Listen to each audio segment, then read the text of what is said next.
Boys and girls, boys and girls, boys and girls. Oh dear. I wasn't going to stream today because I'm still feeling a bit rough. But we got some panda stuff to talk about, right? Time for some pandas. Let's make sweet, sweet profit. Some panda hype. Chalita, thank you very much. Welcome in. Welcome, welcome. I'm just finishing up getting a few things sorted. I wouldn't necessarily say it was a surprise. Wasn't really a surprise we were going to get 10.2.7. What was a surprise was exactly what Pandamonium ends up being. Should we have a look, shall we? How we doing, boys and girls? Good morning. Panda Classic inside retail. I'm starting off today with energy drinks. In bad form, I should be drinking coffee, but I'm still not supposed to be drinking hot drinks, so coffee's off the cards. But, boys and girls, let's make sweet, sweet some Pandamonium action. Yeah. What are we thinking? What are we thinking? I'm sure by this point some of you guys have already had a little bit of a look into it anyway, really. So, really, no hot drinks? Where did that come from? Well, the fact that I've had one of my teeth removed and there's a big gaping hole in my mouth. They suggest not drinking hot drinks. Yeah, that'll be the one. That'll be the one. Senti, thank you very much for the tier 1. I appreciate it. Chalita, thank you very much for the tier 1 as well. Appreciate that, boys and girls. Thank you, thank you. Cold brew. Well, I could do a cold brew. That was on the cards, but the ice cubes are in the other house and I couldn't be bothered. Not really sure energy drinks are better. No, they're not. But I've had toothache for the best part of a week now. I've also had this cold, which is why I sound like trash. I can barely, my nose doesn't work properly. It's horrible. It's gross. You're lucky that you're not closer than you are. Luckily, it's not contagious through a screen. But honestly, energy drinks just make me feel better. So it's the way forward. But hang on, we don't probably need Photoshop in the background, do we? Let's get organised. Let's get things planned. Whilst we let some people flow in, let's post some auctions real quick. I'm super late to the party today, I know.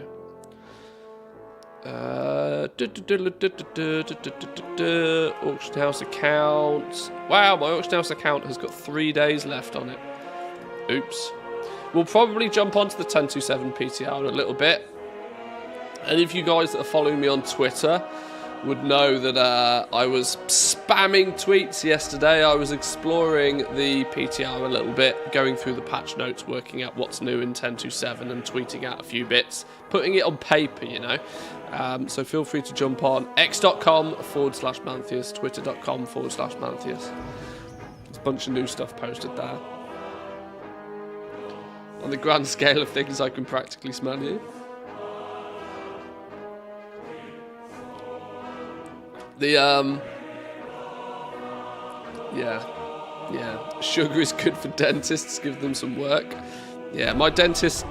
I told this story on Monday. I don't particularly want to go through it in too much detail again. But my dentist fucked up pulling a tooth out, and so I'm on pain meds and I'm on flipping antibiotics and the works. But it's all good. It's all good. We got some World of Warcraft to talk about. If you can put up with my slightly nasally voice today, we'll be all good. Should we switch over to, since we're not actually in Pandaria right now, should we switch over to some more regular-ish tunes? And more importantly, some tunes. Unfortunately, that for Team YouTube is going to be the last bit of music being played. What should we play? I need some happy hits. Give me some happy hits.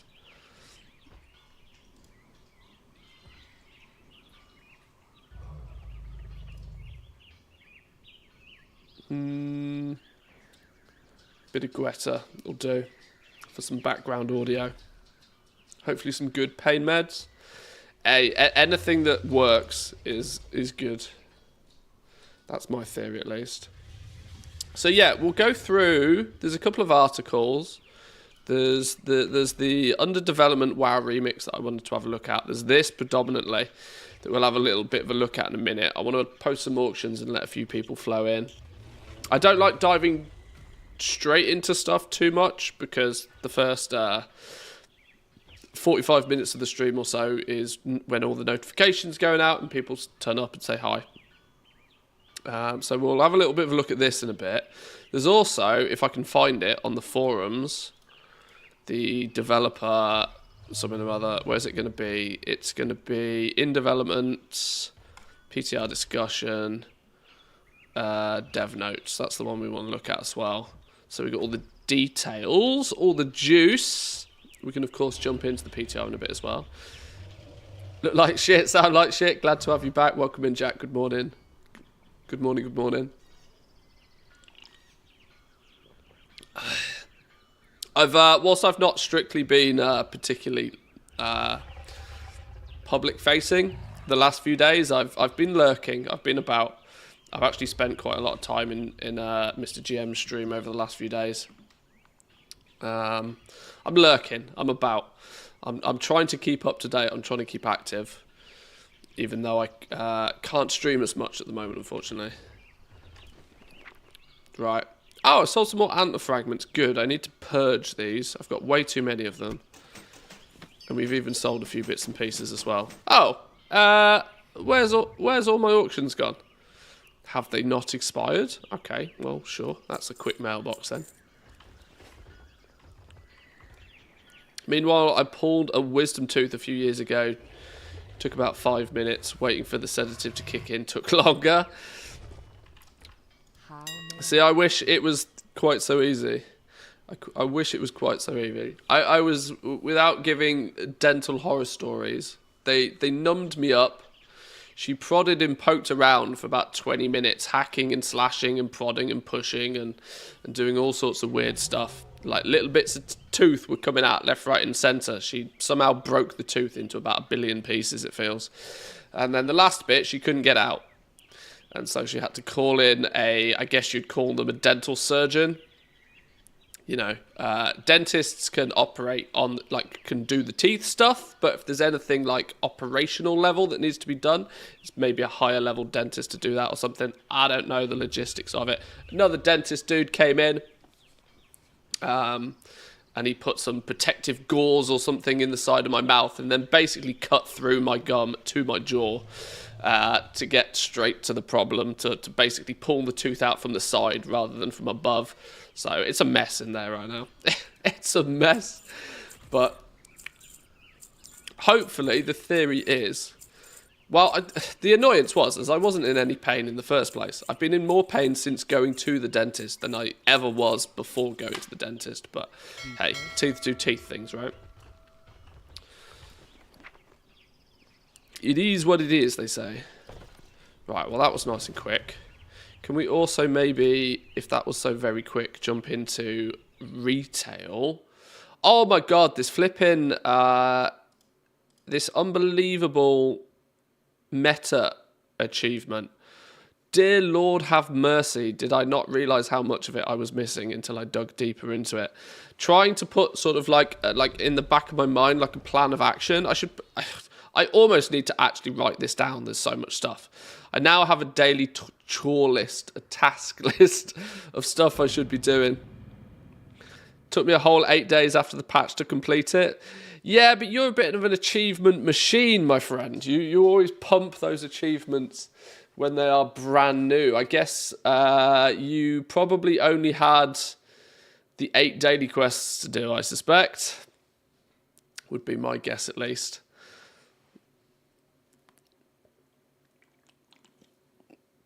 I have a few days of that still to go, and a whole bunch of other stuff.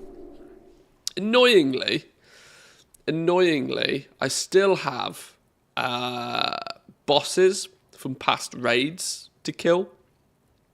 Not many of them, but enough of them that LFR queues are like 2 hours long. Which is so dumb. So dumb how, like, raids that have come out this expansion, you can't even LFR queue into them. So, what are we talking about here? What are we talking about? Let's have a look. I still have 3 bosses I need to kill. So, I guess in theory, we should queue up for an LFR on those. Just on the chances that something happens to work. Which wing of LFR did I never do? Fury of Giants? Probably that one. So let's get that queued up. Feeling better? Honest answer, no. I'll be brutally honest. I tried to be quite transparent about this. No, I'm not particularly feeling any better.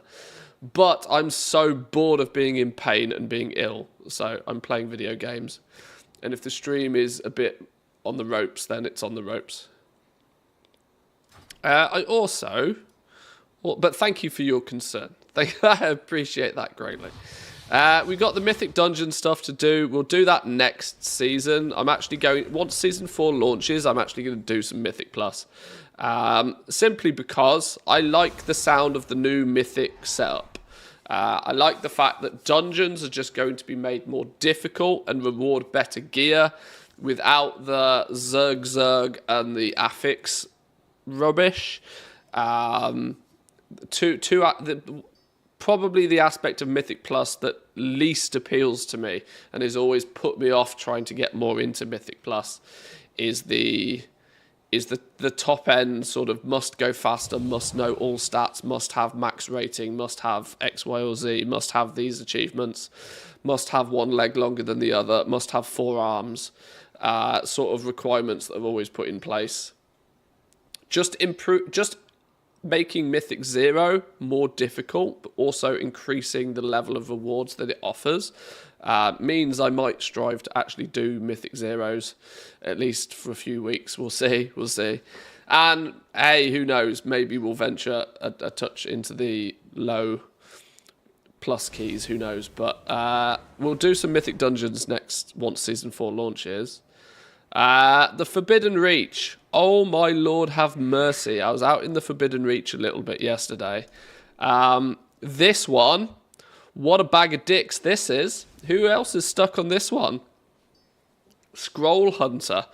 I didn't realise. I was like, oh, 10 scrolls. That's not going to be too difficult. 10 scrolls is the first achievement in the queue. This one is like 50. There was an achievement to get 10. Now it's gone all the way up to 50, I'm pretty sure. Look how many of them I haven't done, though. It's so sad. So sad. But anyway. Oh, maybe I'd got it confused with Forbidden Spoils. Either way, 50 of these goddamn scrolls is going to take me forever. You buy the item to increase the scroll drop enjoy. Yeah, this is what I was thinking. I had actually done that a little bit. I'd bought some of these Azure scrying crystals. They're 2,000 a piece though. Do the maths on that. If you need times 50, that's 100k. 100k of the dust stuff. And I still need 100k for the mount. So it's like,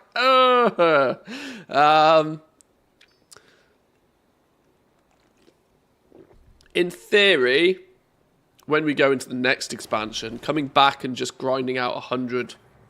What's the dust stuff called? Currencies. Elemental Overflow. Grinding out 100k of this for the mount later in the day will just be an afternoon's job. So this is enough for 25 more scrolls. 25, 26, 27. 27 scrolls plus whatever we get grinding to make those 27 scrolls. I'm done. Still got over 347k. Oh, okay.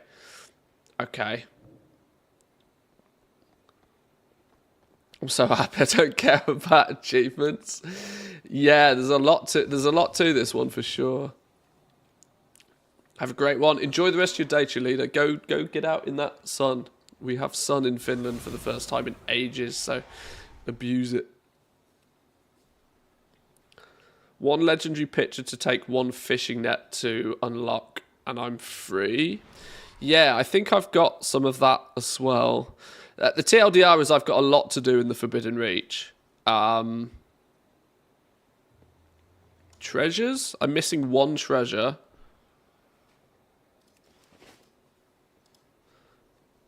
I've only found 35 little treasures. So we've got quite some way to go. That's going to require me to just fly my ass around the zone for hours on end, I guess. What else do we need? Librarian? I need one more book. I found out, actually, this book comes from the vaults. So we might need to do a vault run on the weekly. I've probably still got plenty of keys. And I'll end up with a shitload of keys if I'm doing any farming as well. Where's my keys? Oh, I've got 34 keys. That's technically enough for an entire run through the vault. This book apparently can only be found in the vaults. That's why. That's probably why I'm missing that one. I've only done the vault enough times to... There was an achievement to unlock 150 doors. I did that and was like, no, I'm done. That was it. So we'll see how far we get with that one. Under the weather... Do an earth one, do a water one. That'll be easy to achieve just by proxy of being there at the right time. You can use the item to view special items to find the book, apparently. Oh, okay, you need one of the buffs for it to show up in the vault. Okay. We can do that as well. So the Forbidden Reach stuff is time-consuming, but not particularly hard. There's nothing overly challenging there. It's just a bit of time consumingness. What do we got with the other zones? Dragon quests. Fringe benefits. I'm halfway through this. This is just 4 more dailies. We'll go get the dailies done in a minute. Across the Isles. I need to do some legendary character cataloguing. I need 3 more of those. Where actually is the... While my brain is in order, where is the...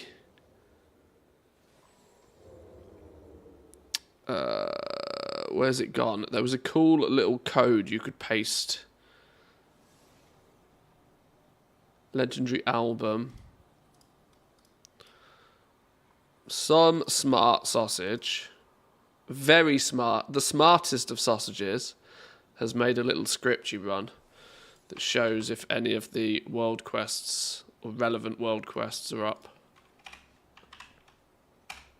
Oh!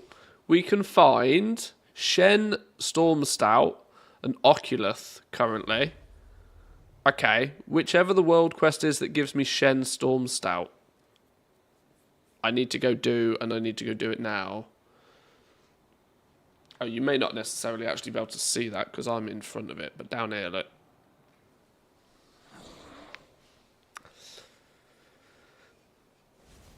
Listening to you makes me want to give up on the meta achievement. Well, I'm, unfortunately, and for some reason particularly, way behind. Hi, everybody. No music on YouTube stream, by the way. No, there shouldn't be. That's entirely by design. The background tunes are on Twitch, off on YouTube. A, copyright reasons, and B, it means if you want to play your own music yet still have me up in the background as well, you can use the YouTube stream. Always thinking. Always thinking.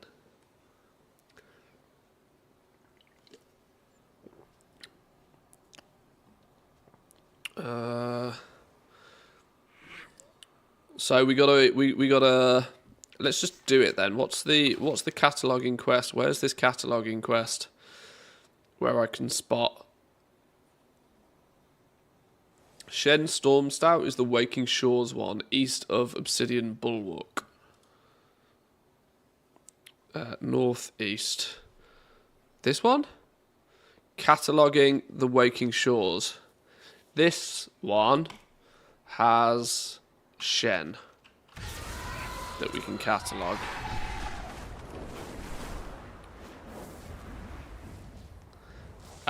Is that the mango monster? That shit tastes good. Too bad I can't have caffeine anymore. Yeah, this is Mango Loco. I actually bought an entire crate of these. You'll see me drinking these a lot in the upcoming weeks. On my way back from... The reason I was away for 10 days is I went on a small skiing trip up north in Finland, and on our way back we went back via Sweden. We drove through Sweden for an hour via Sweden, but there's this massive, great big, I think it's just called Candy. Massive, great big candy shop. Huge fucking warehouse full of candy, and they do loads of sweets, all the sweets you can possibly imagine, or candy. They also have huge amounts of drinks, and they're all really cheap and all on offer. And they had an entire crate, 24 crate of Monsters, for, what did it cost me in euros? Because obviously you have to buy it in like Swedish rupees, whatever the fuck they are. But it converted to make it like a little over €1 a can or something. It was an absolute bargain. Now the problem is if you, this is why if you buy any of SEC, yeah, student, I've just seen your name. The theory always goes, right, if you have them in the fridge, you'll drink them faster. If you buy them one by one, they cost more, but when you drink one, you then don't have one, and so you drink less. So this is sometimes the argument against buying in bulk. Buying in bulk is cheaper, yes, but then you consume significantly more. So, problematic, maybe, who knows, but it is my favourite of the favourite Monsters, so it was worth. Keeps people like me happy who are always complaining about quote-unquote background music. Yeah, I in a way, I like the fact that there's no background tunes on YouTube. I've contemplated doing the same for Twitch, because the way that I've got my stream set up, I could hear the music in my ears, but it just wouldn't get broadcast to you. I could entirely do that, and so that nobody gets background music and you can all just play your own tunes. And I'm not sure why more streamers don't do that. Because then everybody can play their own music. Everybody has Spotify, everybody can play their own music. It would make life much easier. But now, streaming on two places, it kind of does the same thing, so it works.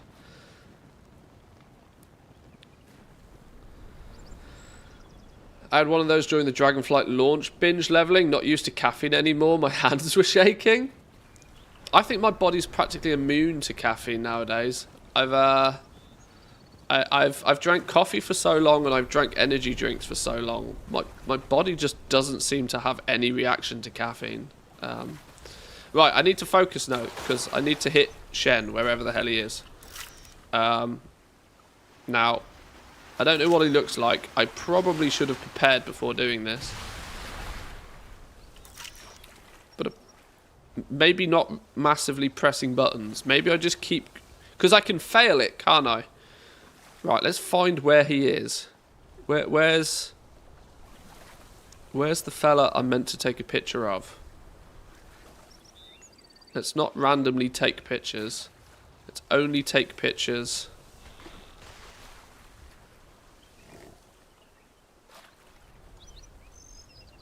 Where is he then? Where is he? Shen Stormstout. Here he is, look. Boom! Legendary. Let's check the achievement. Dragon Quests. No. Back. Why is there not a back button on this? Wake Me Up. Legendary album. Shen. Done. Beautiful. Right, let's just finish the thing then.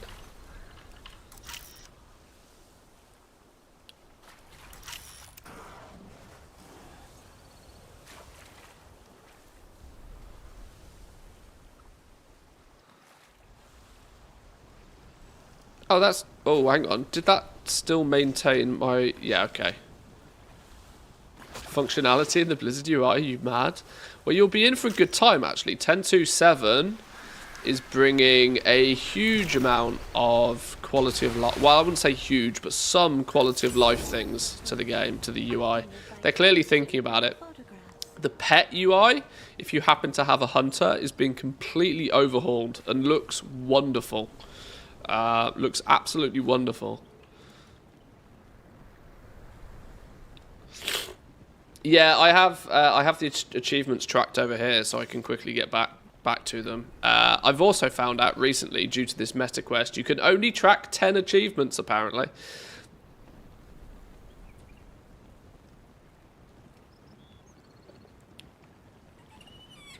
I used to drink Monster until my cousin went to hospital after drinking it, so I stopped.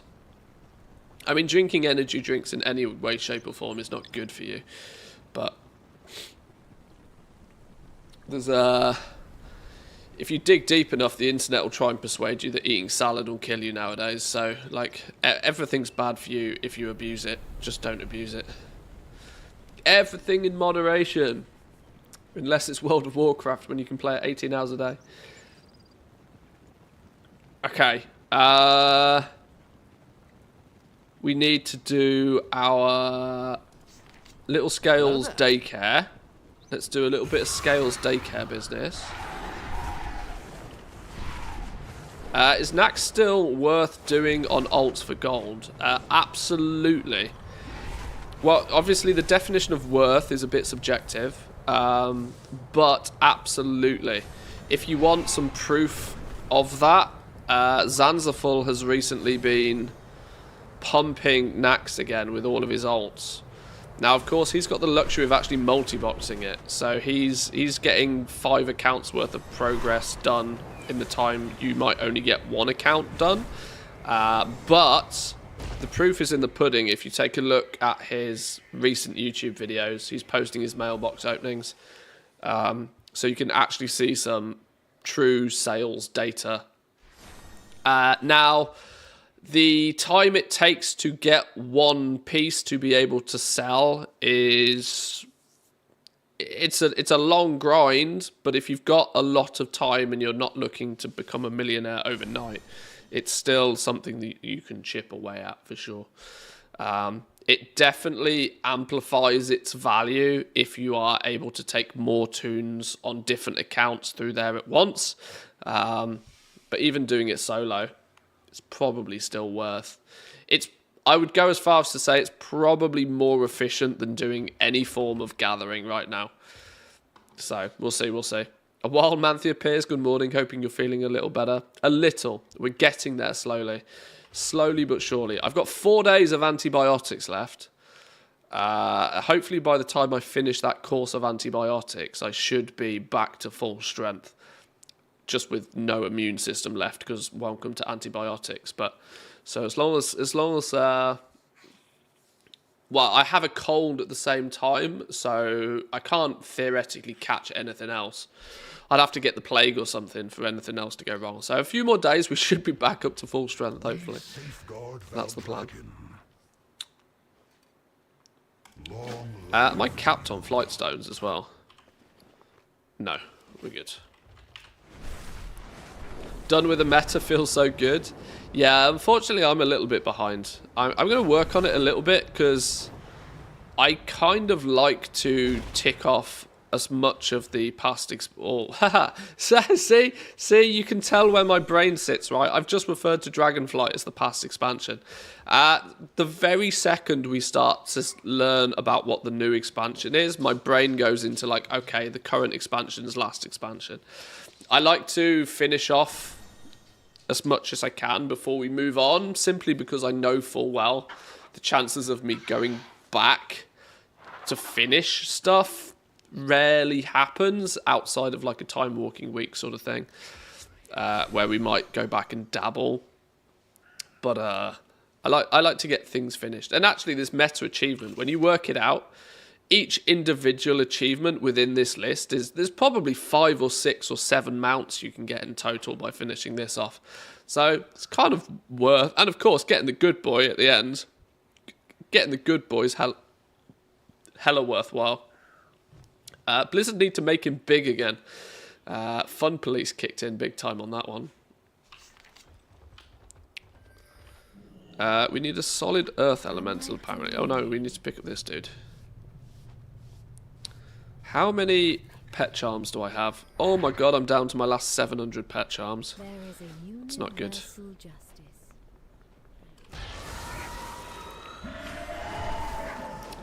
Got 55 ults, so I was thinking about doing it. It's going to take a while to finish, but I think it's good. Like I said, it's a bit gamba. There's a little bit of gambling to Nax still, because, you know, it is somewhat random. Well, you know, we know that it's about a 1 to 2% drop chance. So, you know, the more you do it, the closer to that average you'll get. But I still think it's probably more worthwhile and more enjoyable than doing gathering of any sorts. Now, gathering is always meant to be pretty baseline for gold making anyway. There are still ways to make more gold, but if you've got plenty of ults already and plenty of time and a Netflix show to watch, casually running through, getting some tokens, converting them up, getting some Lamented Crusader pieces should be good. What do you see? Oh no, hang on. Have your Earth Elemental. Draken welcomes all. The city awaits your return. Defeat a duck in a pet battle. Hey, look, we're going to get a new pet here, even. Aspects guide you.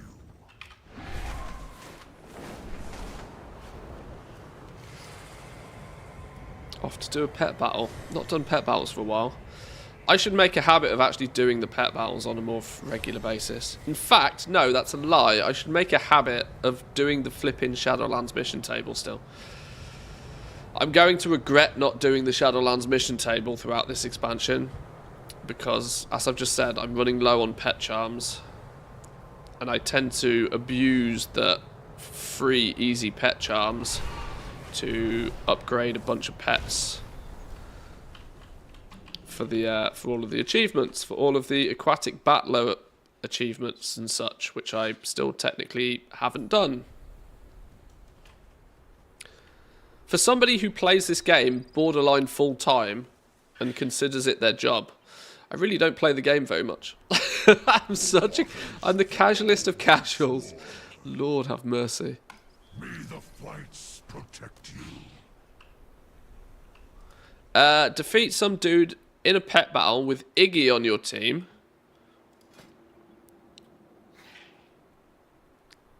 Well, for starters, let's revive everybody.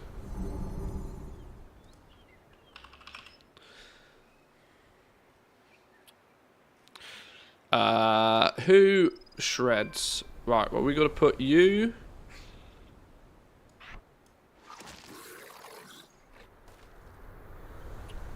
We defend this world together. Anshe guide you. Iggy on the team. Let's go for Iggy. Icky. Top tier pet.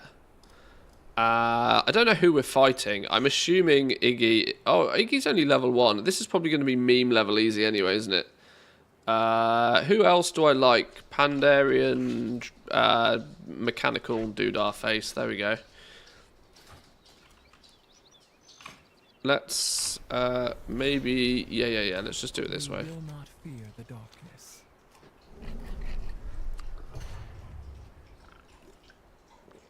Oh wait, hang on. Oh.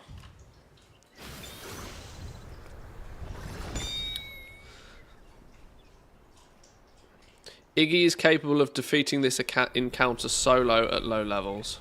Oh. There was me trying to think which other pets to bring along, but GG. We got Stone Shot. Fallout is out, by the way. Oh, on Netflix. Is it really?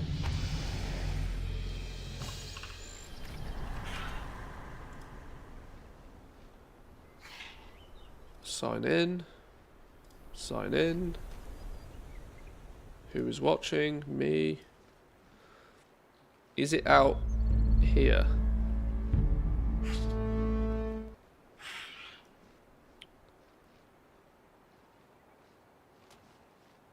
Is it not on Netflix? Oh, it's on Amazon. Okay.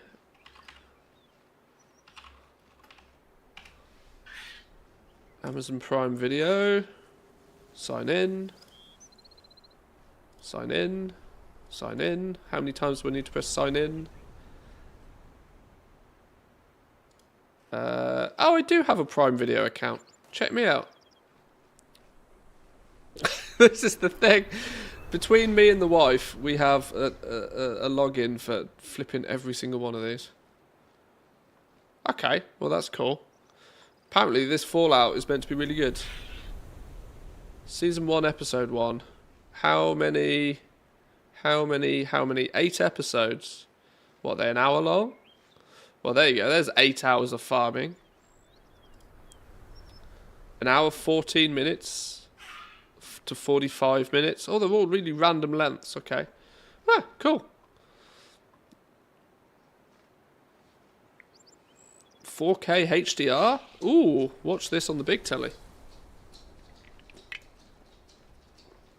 Cool.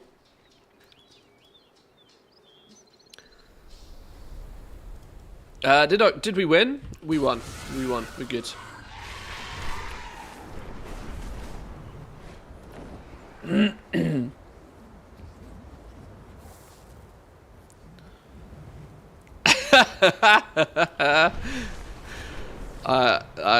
Do you have a parrot on your shoulder, Kahani?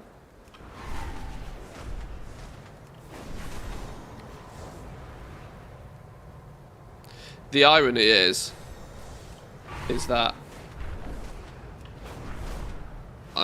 even though I have the Amazon Prime account, see, this is the ridiculous thing. Even having the Amazon Prime account, sometimes being a filthy pirate, you can often get them in better quality by being a filthy pirate. It's crazy. Glory to all flights. Glory to Boom! A bonus pet. Who are you? waters nourish you. Don't they have ads on Prime now, anyways? Well, that would be it. That would be the death of my Amazon Prime account if that's the case. If I start watching that and an ad pops up, instant uninstall.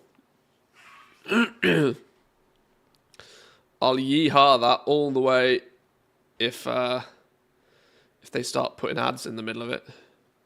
An extra £2 for no ads? Are you kidding me? Hang on, what's my profile? Manage profiles. I don't even know how much I'm paying for this. How do I edit my account? How can I see what my subscription is? Account and settings. I'm paying €7 a month. Is that going to be ad free? I don't know. I'm going to assume it is. Only ads before the show, not too bad. Time to grab a beer, pee, etc. Maybe. Cable TV ad history repeating itself. The TV industry blows my mind, right? Actually madness. An extra €3 in Germany. But since Amazon has pretty much won for buying random crap, I won't cancel the sub. Well, you've got Amazon.de, haven't you? Even I order stuff from Amazon.de. I buy quite a lot of stuff from there because unfortunately Finland doesn't have Amazon. There's Amazon.se over in Sweden, but their selection is pretty wackadoodle. I tend to use Amazon.de. I can't, although I would love to, use Amazon.co.uk as much as because flipping Brexit.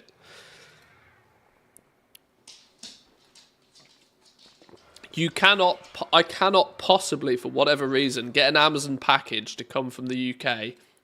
I just physically cannot get it to go through customs here in Finland without it being stopped at customs. And then I have to do a shitload of paperwork, tell them what's in it, fill out forms. It delays the entire progress by like 3 days or something stupid.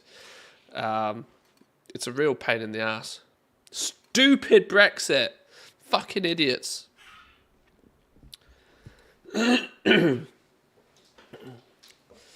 Hard to find stuff on the Swedish Amazon. The listings are all machine translated so badly. Yeah, unfortunately, I don't use. Like I said, I don't use the Swedish one much. But the German Amazon I use relatively frequently. Right, what do you want? A wheel of brie. A wheel of brie. What else did you want? A bag of spicy snacks. And some crackers.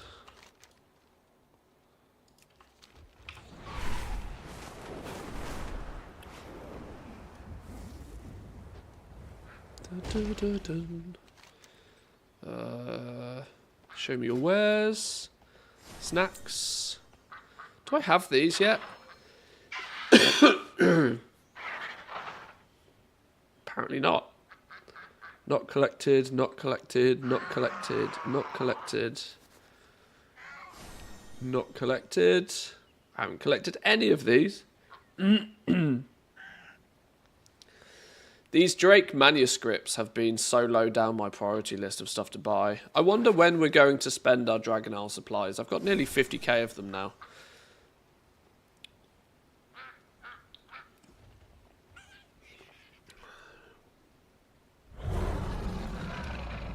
I'm assuming, and this is an assumption that's not always accurate. I'm assuming that ATT is relatively accurate on that number, 67,750. Now, to be fair, I think that is actually only the number for... yeah, we're not in account mode. If we put it in account mode and then see what we need... Oh, it's 90,000. I wonder how many of these Dragon Isle supplies I've got on alts.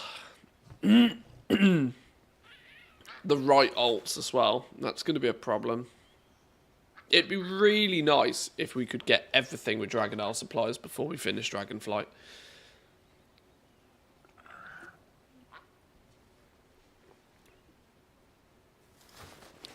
I guess we'll find out another day. Where's the last thing we needed? Box of crackers. Box of crackers.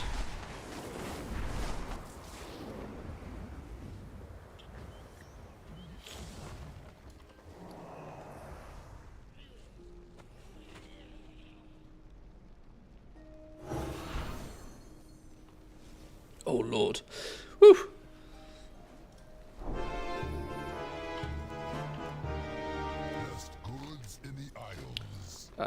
Box of crackers. Beautiful. By the way, hyperlinks for the same products are shared between different countries on Amazon, so just change .de to .co.uk or something and keep the blah blah blah blah blah, etc. I've tried that a few times. It doesn't always work. There's actually, this is very random. That company that makes vacuum cleaners and shit, Shark. My wife is obsessed with them. Mrs. Manthias has an affliction for Instagram cleaning videos. An affliction that works to my favour because the house is nice and clean. It works against me on the basis of that I'm not allowed to touch anything, put anything down, and our monthly bill on cleaning supplies has increased dramatically. But that flipping company called Shark, she absolutely adores. She bought a Shark vacuum cleaner, a handheld vacuum cleaner, not so long ago for the upstairs. You've seen our dogs, right? Our dogs are the most fluffy dogs you've ever seen. Meaning we need to like do a mini hoover nearly daily, at least to get some of the big floof stuff up.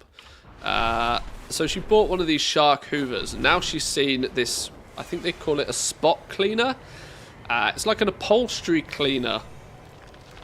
So it also will mean that we can easily clean the sofas and the chairs and beds and stuff that over time gets dirty by proxy of having dogs. more manageably.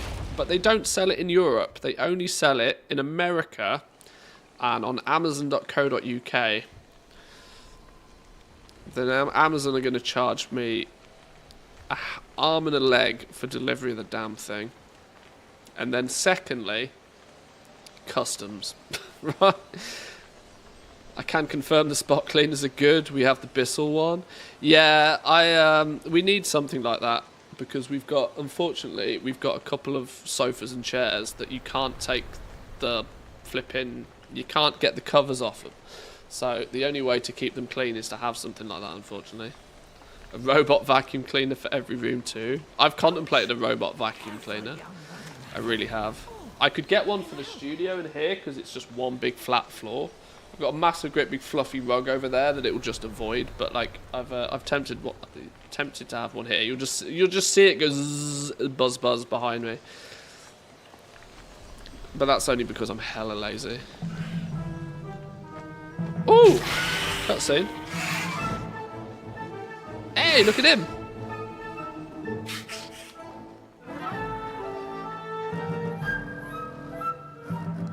Install Power Wash Simulator for the wife. Let her be entertained for weeks to come. That's true, actually. We should.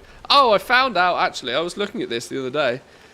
I've been recommended to play this power washing simulator by a few people. Apparently it's on Xbox. It's on Xbox Game Pass. I think. Or at least the basic version. Those flipping scrub mummy, scrub daddy sponges and everything with there's a company called Pink that makes a bunch of cleaning shit that the wife has the entire collection. Completed it, mate. The entire collection. Those scrub mummy sponges are all over the place as well now.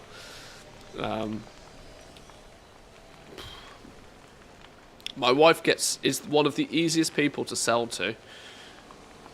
Maybe that's why I'm such an excellent salesman and how I'm clearly punching above my weight. But what am I looking for? Power wash. Yeah, power wash simulator. Look. With Game Pass, install. Let's go. Please don't show anything that it shouldn't show. How big is it? Oh, it's 8 gig. 2 minutes. Job done. So maybe we play some Power Wash Simulator at some point.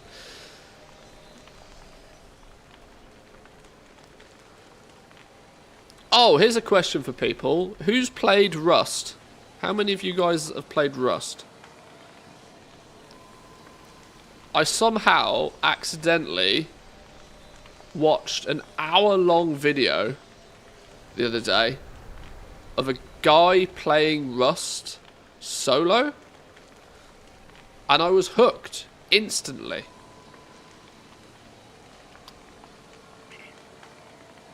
Who was it? Let me check my channel history.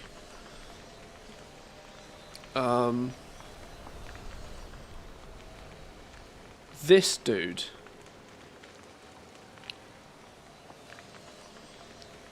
Hang on, I'm on the wrong screen.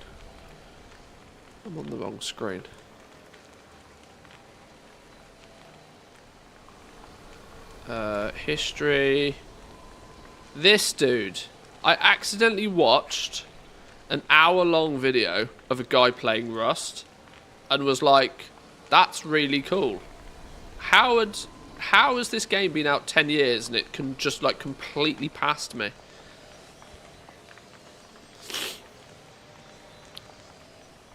What's his name? Willjum? Dude's got like 1.4 million subs playing Rust. Last time I played Rust was 2017. The entire game just completely missed me, but it looked really fun. The downside of this is if you're playing it solo, you're not going to get very far by the looks of things. This is really a play it with a bunch of mates on a Discord call kind of game, which means it's probably not very good for streaming, but I thought it looked fun all the same.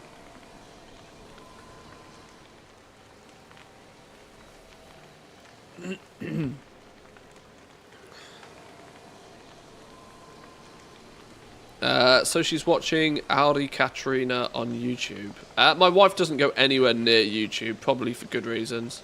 But if she's also posting shorts or reels on Instagram, then yeah, probably.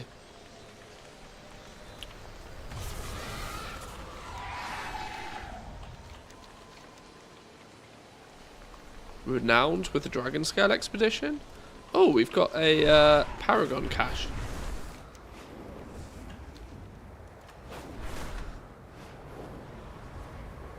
Star Wars Outlaw, can't wait. There was another preview of that the other day, wasn't there? Or should I say I started watching Jack Fraggs's look at it. I didn't actually watch all of it, but yeah, that also looks quite fun. Ahoy! Look always to the sea. Safe passage. Well, there's some more pet charms. There's some more Drake streaming crests. And 100 Dragon Isles supplies. You see, I can't talk. My sinuses are so full of shit. I can't even talk properly.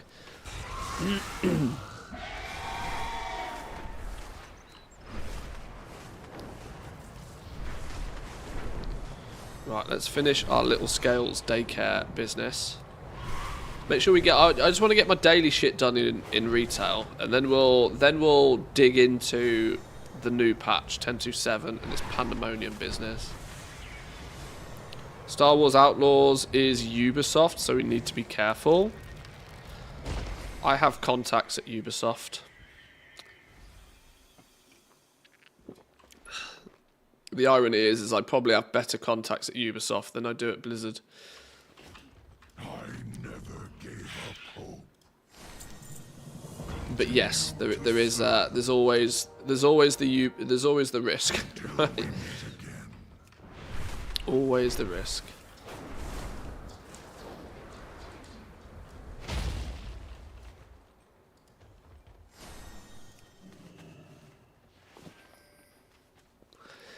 Although, saying that nowadays, I kind of have that concern about anything that even remotely is deemed AAA. If you're a publicly listed company producing video games nowadays, I'm going to be cautious about anything you do or say,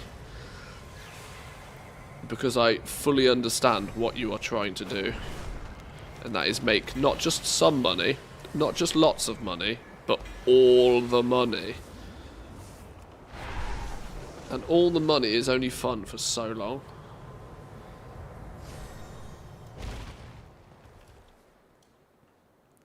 We need some bolts of ruby cloth and some soft pea foul down.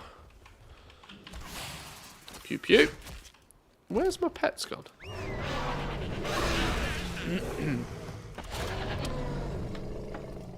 One thing I do want to make a bit of a noise about is, by the looks of things, there might be... I know we haven't talked about this in much detail yet, and that's by design, deliberately. This weekend, it looks like there might be a playthrough test of this Pandamonium event. I'm still going to call it Pandamonium, because that's what it is. I think the word Pandamonium is a much better than WoW Remix. I guess the reason they've branded it WoW Remix is so that they can potentially do this same approach to more than just Pandaria, which I think could be cool. I would kind of quite like... Okay, let's talk leveling for a second. I've been pretty vocal about how I think leveling in WoW, retail, specify here, retail. I think leveling in retail is dumb level stupid. It's too goddamn fast to mean anything, and it doesn't teach you anything particularly. It just, and so it's utilized by players. It's just busy work, right? It becomes a means to an end. You zerg it as fast as you possibly can to get yourself an ult, GG well played, so that you don't have to spend $60 getting a brand new instant level 70. That is the only purpose of leveling right now. If you're brand new to the game, maybe your first playthrough, it teaches you a little bit of something about how the game is. If you are coming from absolutely 0 level to somewhere, sure, it probably has some sort of value. But even then, I don't think the value is that great because you are blasting it so fast. Anybody that's played a single video game before in their life is going to power through the default leveling in this game, even on a brand new fresh account, super fast. You're not going to pick up any of the story. You're going to be mighty confused because you're currently, at least, still forced through BFA, which is just a weird, disjointed experience. And come come War Within, Dragonflight is going to be the default leveling experience. All this said and done, I've said for ages that they need to do something with leveling because it's trash. They got to get something sorted with leveling. This new WoW remix sounds like quite, in my opinion, quite a smart way of providing an alternative leveling experience for alts. A seasonal-esque re-release of an expansion that is decentralized from retail but uses retail. So much like Plunderstorm has come along as a completely separate game mode that is based on the retail client but is not actually connected directly to retail outside of sharing some, achievements and cosmetics. This WoW remix, we're going to start with Pandaria by the sounds of things. But I think they're leaving the door open to be able to replicate this with other expansions. Already, I have seen quite a few other content creators jump on to the fact that there's a cloak that you get during this event. There's a cloak that is going to give you up to 324% bonus XP. And a lot of content creators seem to have looked at that and assumed that leveling will be 4 times faster than it is now. And I think that's wrong. I think they've misunderstood, and I don't think... I could equally be very wrong here, but I think they've missed a trick here somewhere.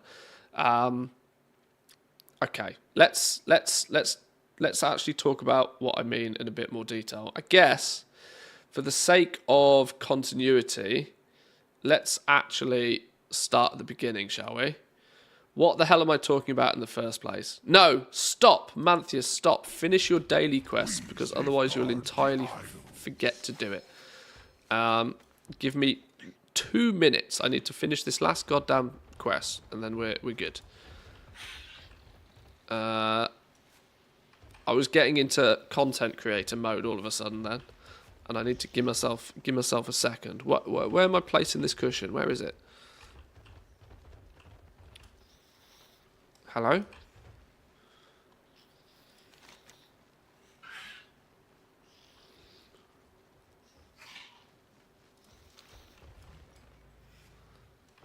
Do I have an item to place? Did it give me a cushion?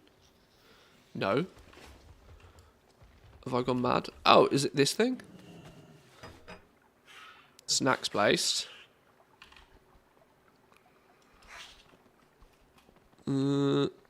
Oh, it's that tiny little thing. Are we good? There we go. Hand in the quest. It has been so long. Beautiful. Aspects Beautiful. for you. Except warm dragon fruit pie. Apparently not. Aspect's grace shine down on you. Maybe that's tomorrow's quest. Hang on. We haven't done your daily. Find Rosie and her friends.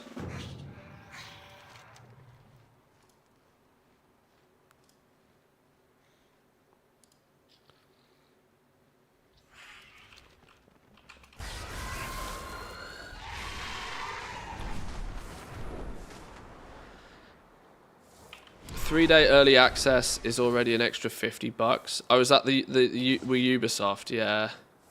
This is a trait that I really, really, really don't want. Now, see, in a single-player game, I still think it's a bit right. I try and put forward this disclaimer whenever I talk about like microtransactions and these gaming companies trying to make more money, because they're businesses, right? Of course they're going to want to make more money, and they're going to try things out, and some people will like it and some people won't like it. But I also want to put forward the idea that not every microtransaction is born equally, right? In a single player game, selling early access to said single player game, while it's semi-sleazebaggy as a method of making more money, it doesn't really harm particularly anybody, right? It's a single player game. If you want to pay more money to get it 3 days earlier, then that's your prerogative. It's not going to make much of an issue. Sure, if you want to be part of the hype train, you're watching people play through it on Twitch, and you want to be part of that sort of like clique, maybe you can consider that a cost of entry to that. But that's equally your prerogative. You don't need to do that particularly.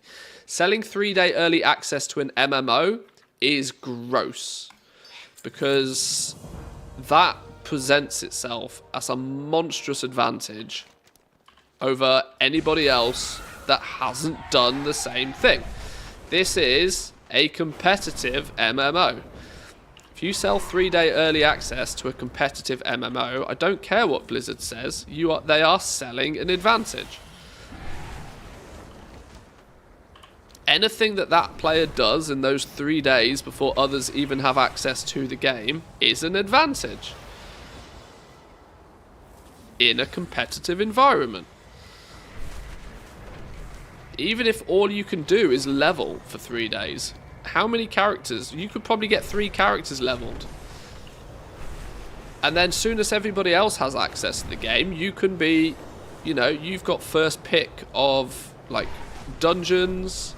You've got first pick of rares. You could be farming rares for all of the gear for 3 days.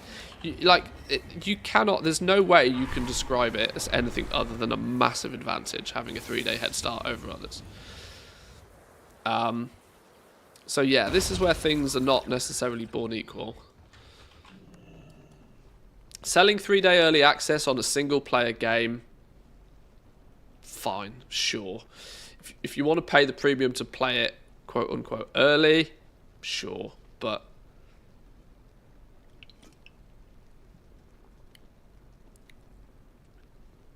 why is 3 days of lag and bugs an advantage? Because even it's true, if you sit in a queue for 3 days, you're going to be really pissed. That's very true. But quite literally, anything you are able to do in that game in those 3 days is an advantage over somebody else who hasn't chosen to pay more for that privilege. And in a competitive game like World of Warcraft,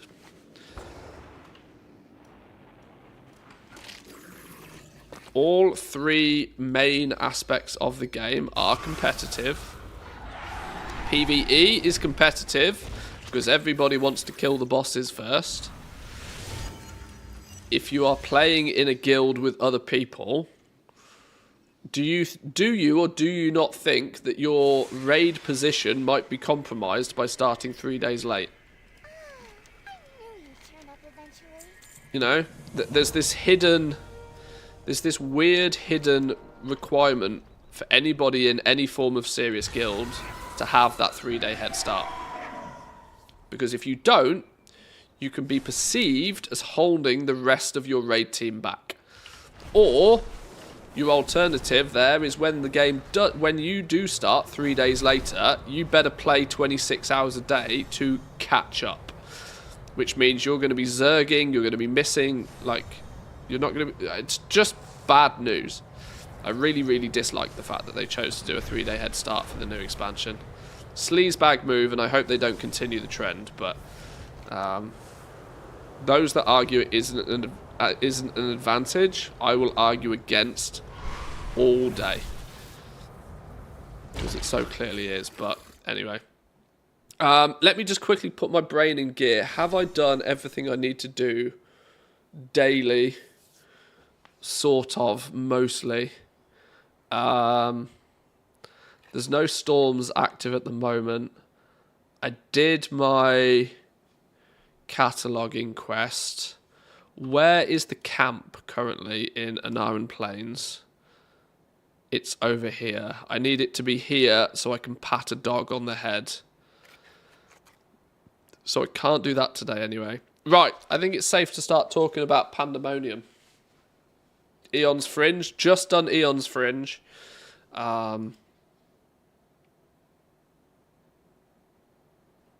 yeah, I think it's safe to chill for a bit.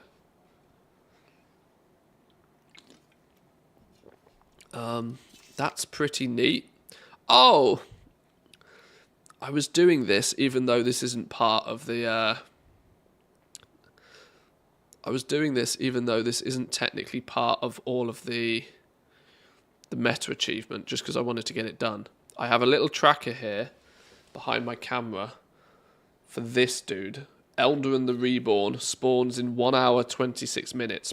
Please, please, please don't let me miss that. As I need to go take a photo of him. He's a rare that spawns on the 30-minute rare timer. So only spawns like once a day or something stupid. Anyway, right, let's take a little bit of a look then. Let's have a look at this. WoW Remix Mr. Pandaria. Let's have a quick read through it. I'm quite sure most of you have probably already looked at this. But let's have a quick little bit of a look through this and cast some first impressions.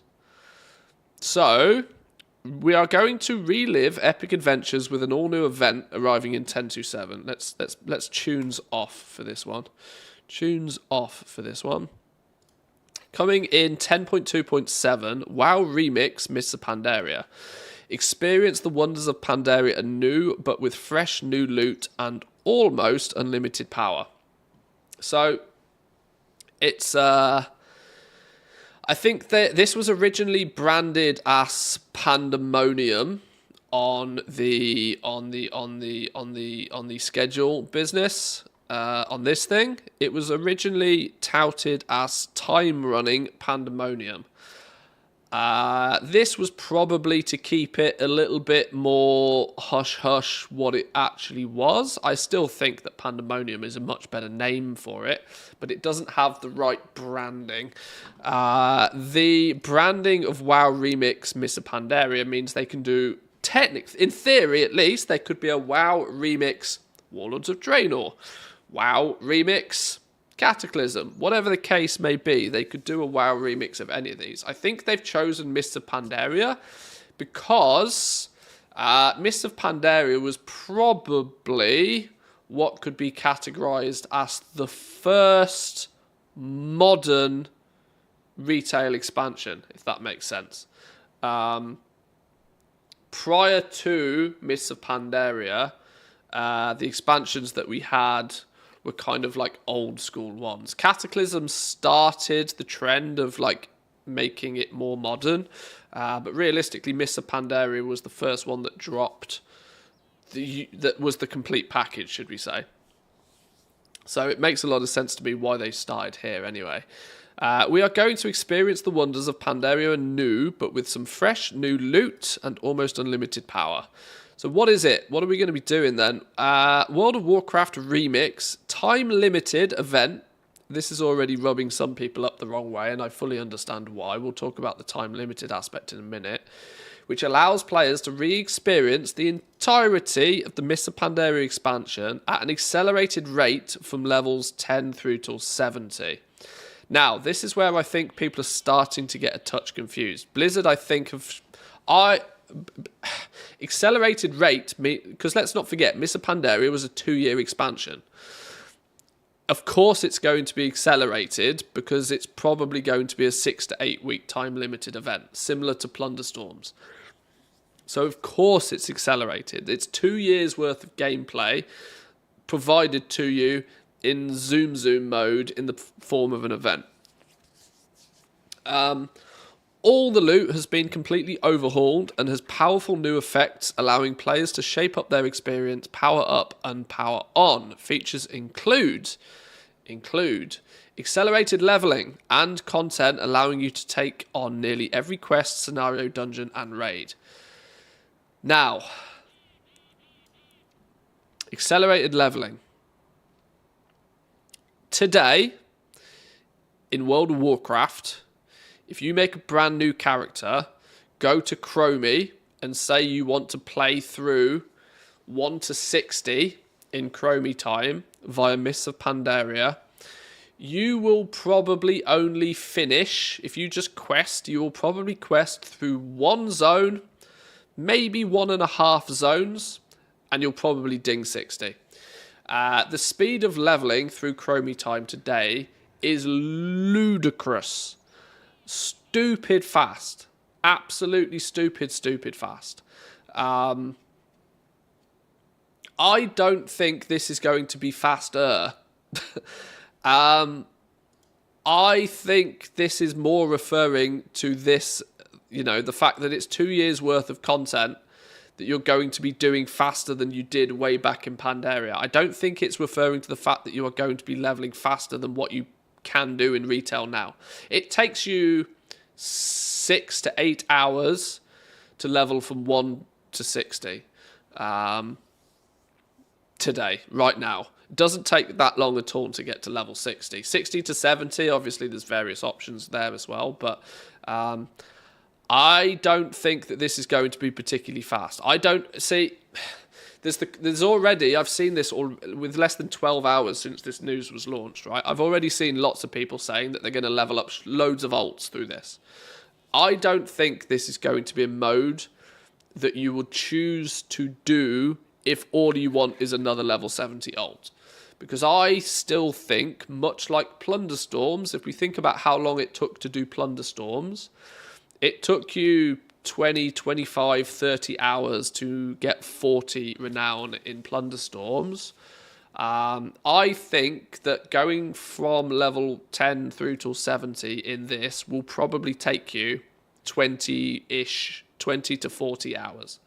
Because, as we'll see in a little bit, I think they want you to chip away at things as you go through it. This isn't strictly being advertised as an alt leveling event, and a lot of people are already taking it to be that, and I think that's wrong. And I think we'll see at the weekend they might be in for a bit of a shock, a bit of a surprise. You are not, in my opinion at least, you are not going to use this as a way to zerg a bunch of level 70s quickly. You might play it for a few weeks and then, well, you now have another level 70. Once the event ends, your character will get converted to a regular retail level 70 character, or whatever level you reach at least. But I don't think people are going to use it as a way to make a bunch of alts. Create a new WoW Remix character starting at level 10 to adventure through the event up until level 70. So this is going to be a separate client option. Like we have Retail and Plunderstorms already, you're going to have a third option, which will be WoW Remix, which will just, focus on Pandaria for now. Mountains of Loot. Get powerful items from everywhere. Quests, chests, creatures, and bosses. Customizable items, allowing you to power up as far as you can go to take on tougher content. We'll look at some of the items you get in this in a minute. It's a restructured expansion, so you're not going to be doing everything as you did back in the day in Pandaria.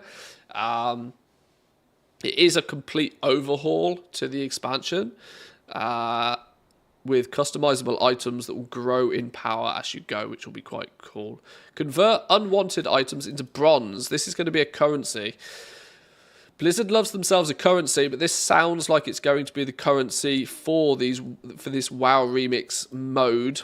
Bronze will then be your currency. I don't think, now we might see, I don't think gold is going to be a thing at all. I think gold will just not exist. I think bronze will be your currency for everything in this mode. which will be used to upgrade your items or purchase cosmetics. Because there's no professions in this. There's no professions, there's no strict, or by the looks of things at least, there's no professions and there's no economy per se. There's no auction house, there's no professions. So it's very much a complete overhaul. It's the same setting, it's the same leveling, it's the same raids, it's the same zones, it's the same quests probably. It's the same, all of that, but everything else is a complete overhaul. Keep what you collect. Take your collection of transmogs with you into the War Within. This is a bit of a sneaky hint that this might go up until the pre-patch. This might be from 10.7 to 11.0 pre-patch, and then it'll disappear. And anything that you've acquired through this until the pre-patch will then get converted to your regular retail account once we head into the War Within. So that gives you an indication maybe of time framing of how long this might last. It's going to be available to everybody. This is also a big, much like Plunderstorms, right? Available to everybody. No expansion purchase is needed, but a World of Warcraft subscription or game time is required to begin this fast-paced adventure through Pandaria. So this is probably, it even says it here. This means that classic players can also participate in a plethora of Pandamonium by simply installing the modern live World of Warcraft client. This is clearly a good play to get all of those classic players playing retail and everybody that's playing Season of Discovery right now to get them to install. If Plunderstorm wasn't for them, if Plunderstorm didn't grab them, this might. That's kind of their goal here. They are trying to sort of create perfect synergy between their Warcraft. Warcraft is the overall brand, and they want you to be a Warcraft player.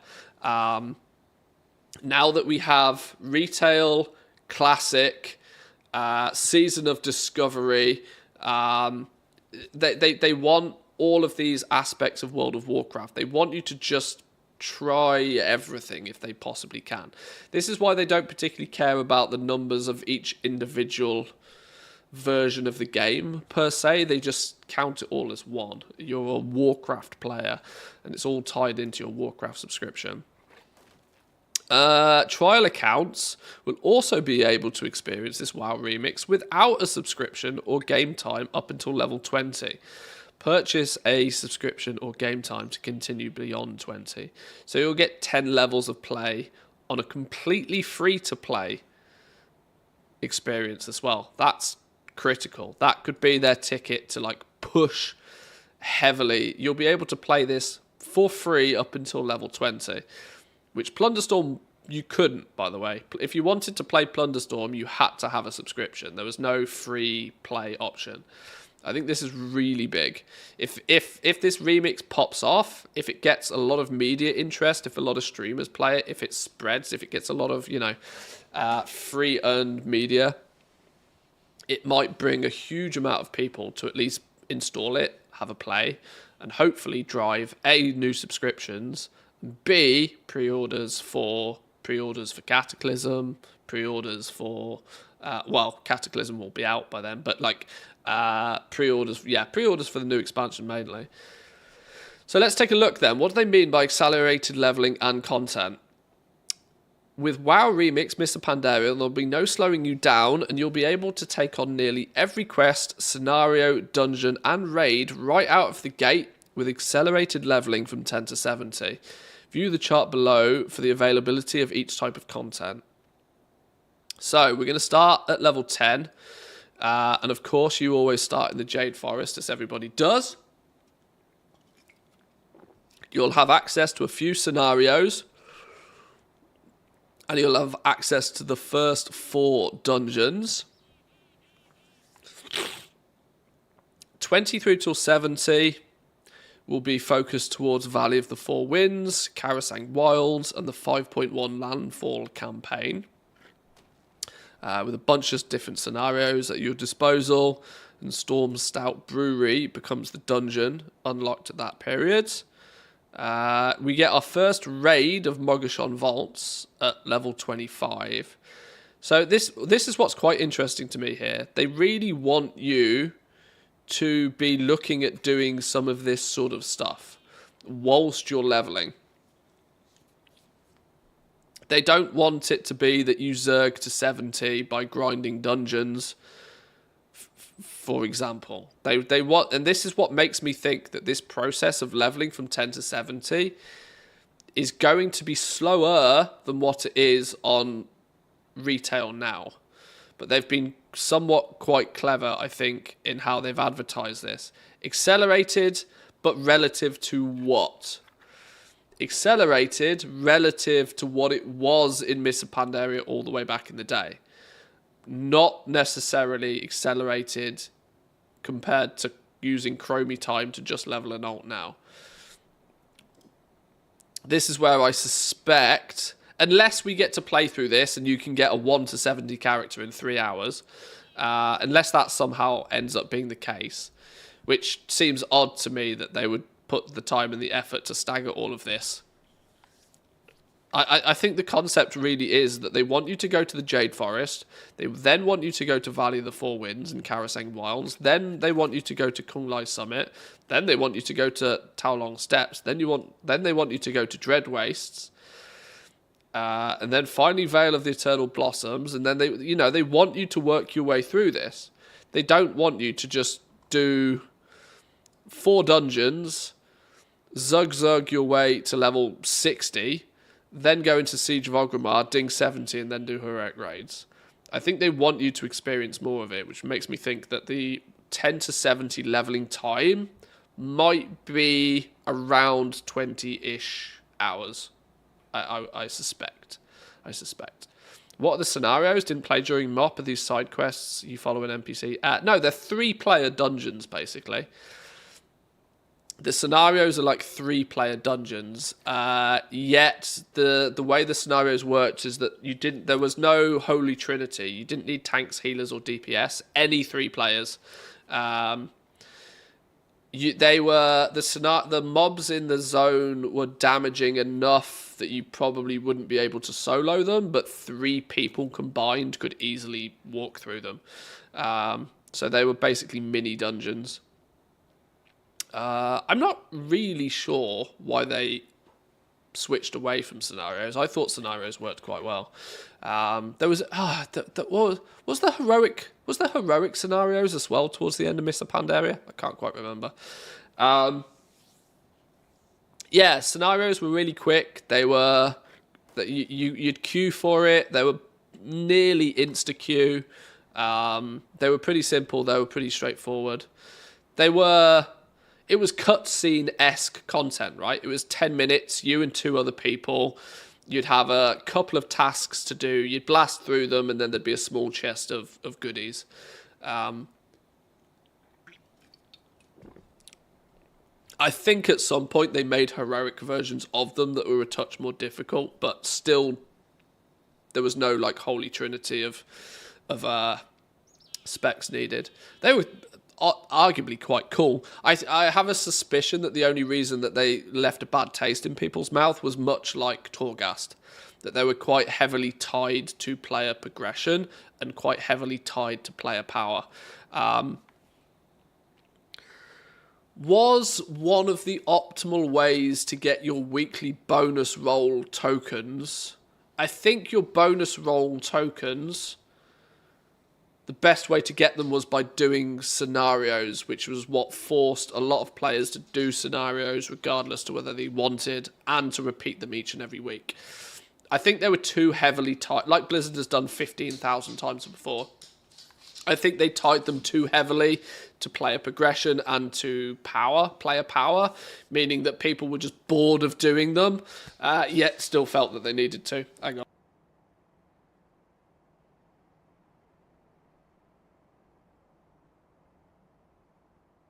Oh, yeah, I don't think they were terrible. I think they just misused them, honestly.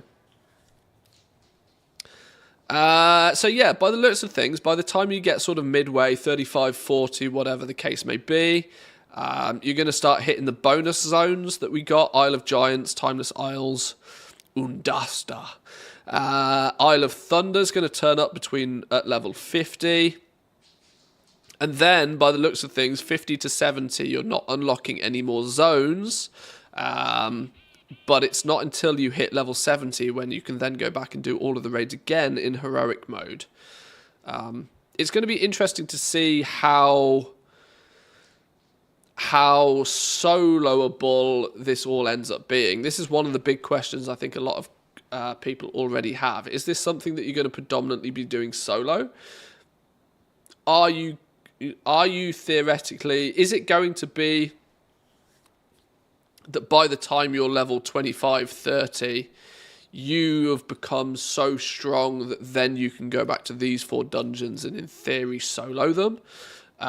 Is that the concept here? Is that you get so strong that you can go back and just nuke them if you so wish?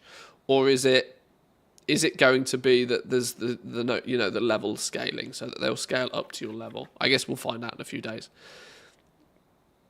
So anyway, creating your new identity. Create a new modern World of Warcraft character to undertake your adventures in Pandaria. Collect a variety of powerful new items and transmogs. Take your transmogs with you when you continue your adventures in the War Within. Once again, leading to the fact that this mode might end when we get the 11.0 pre-patch. All remix characters created during the event will be converted into a standard character to play within modern World of Warcraft at the end of the event.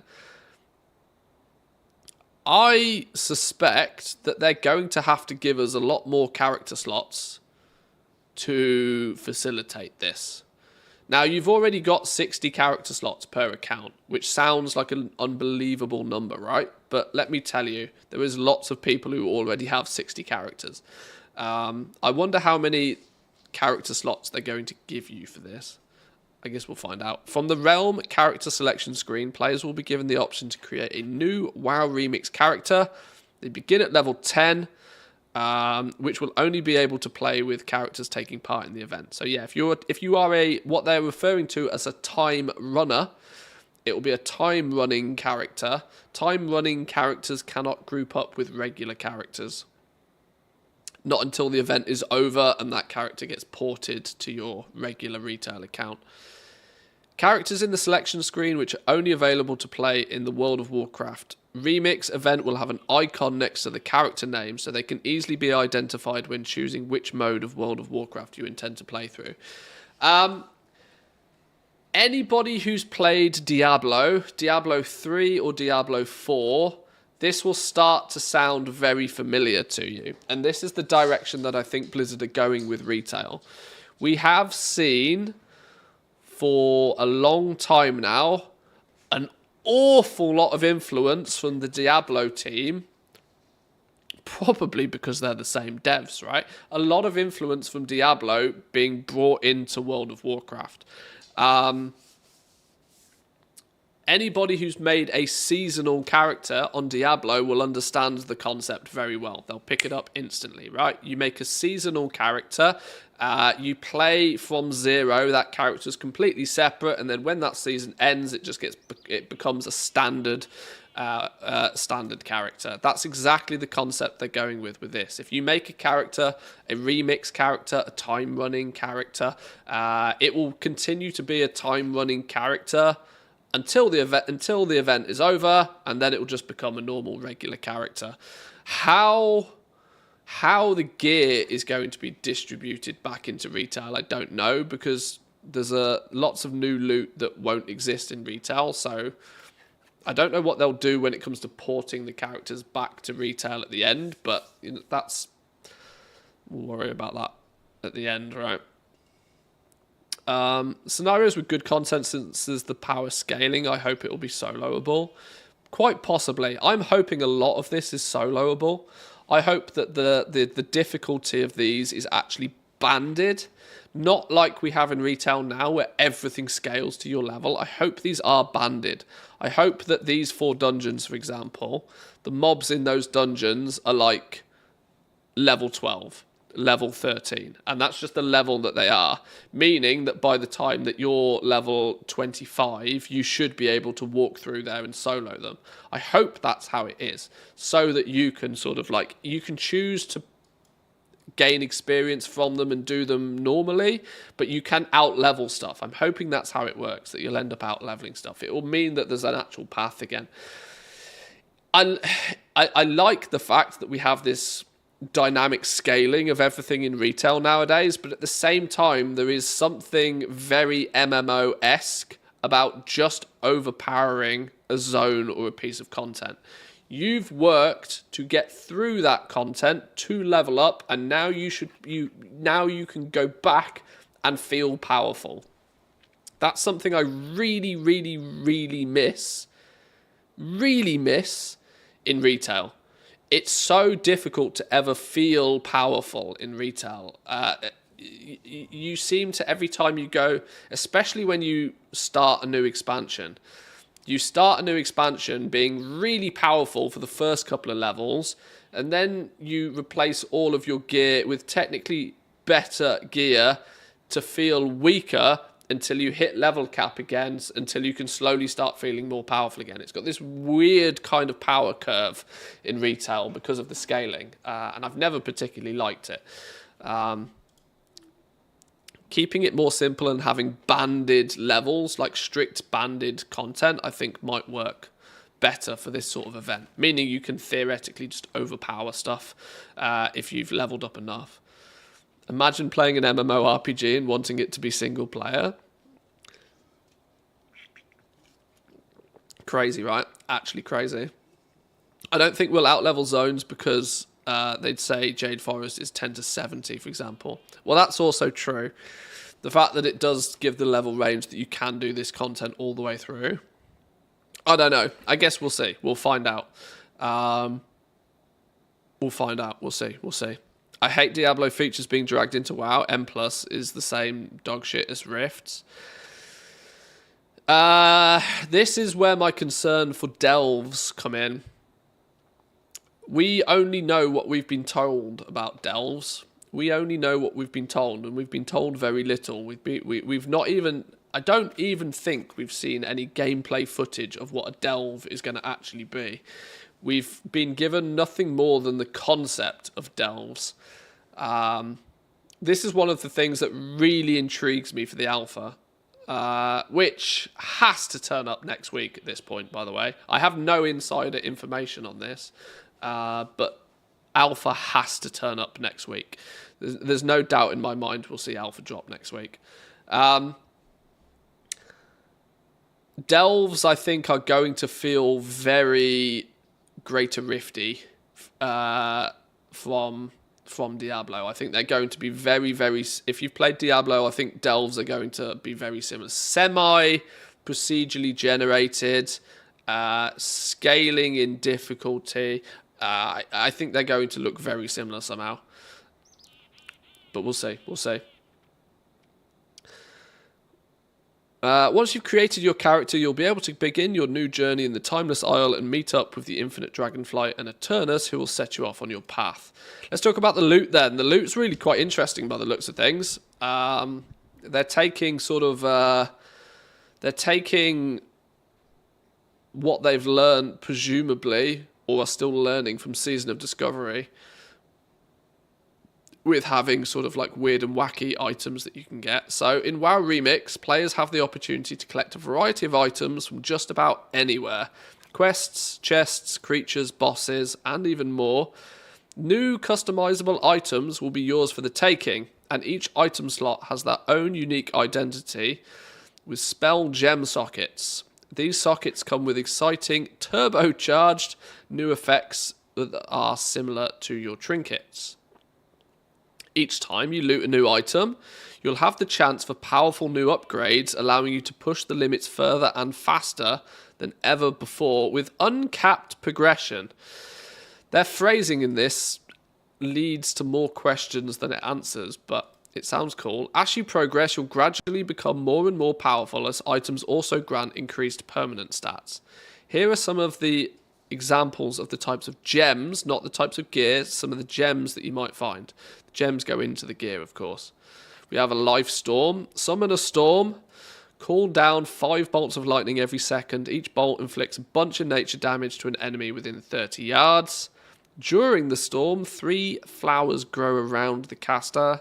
After 5 seconds, the flowers bloom, restoring quite a sizable amount of health and granting a huge amount of haste to all allies for 10 seconds. Metagem. You're likely... Metagems... Now, historically, metagems go in your helm. The likelihood is that they probably won't change that. You'll probably have access to 1 metagem that will go in your helm, I would guess. If I was to put money on it, that's how I'd assume it would go. Thundering Orb. Transform into a Thundering Orb, inflicting nature damage to enemies within 30 yards over 4 seconds. While you are a Thundering Orb, damage taken is reduced by 50%. Movement speed is reduced by 70%, and you are immune to loss of control effects. Do you notice a pattern here? Healer, tank, coalesce an orb of pure void that increases critical strike damage taken by enemies within 15 yards by 50% for 10 seconds. After 4 seconds, the orb explodes, inflicting shadow damage. Healer, tank, DPS. If these are as strong as they look and you can interchange them, it might have some interesting effects on how your classes play. You might, you know, from the Season of Discovery, if you put a Thundering Orb in your helm, can you be like an off tank with this ability? Even if you are playing a Beastmaster Hunter, you know?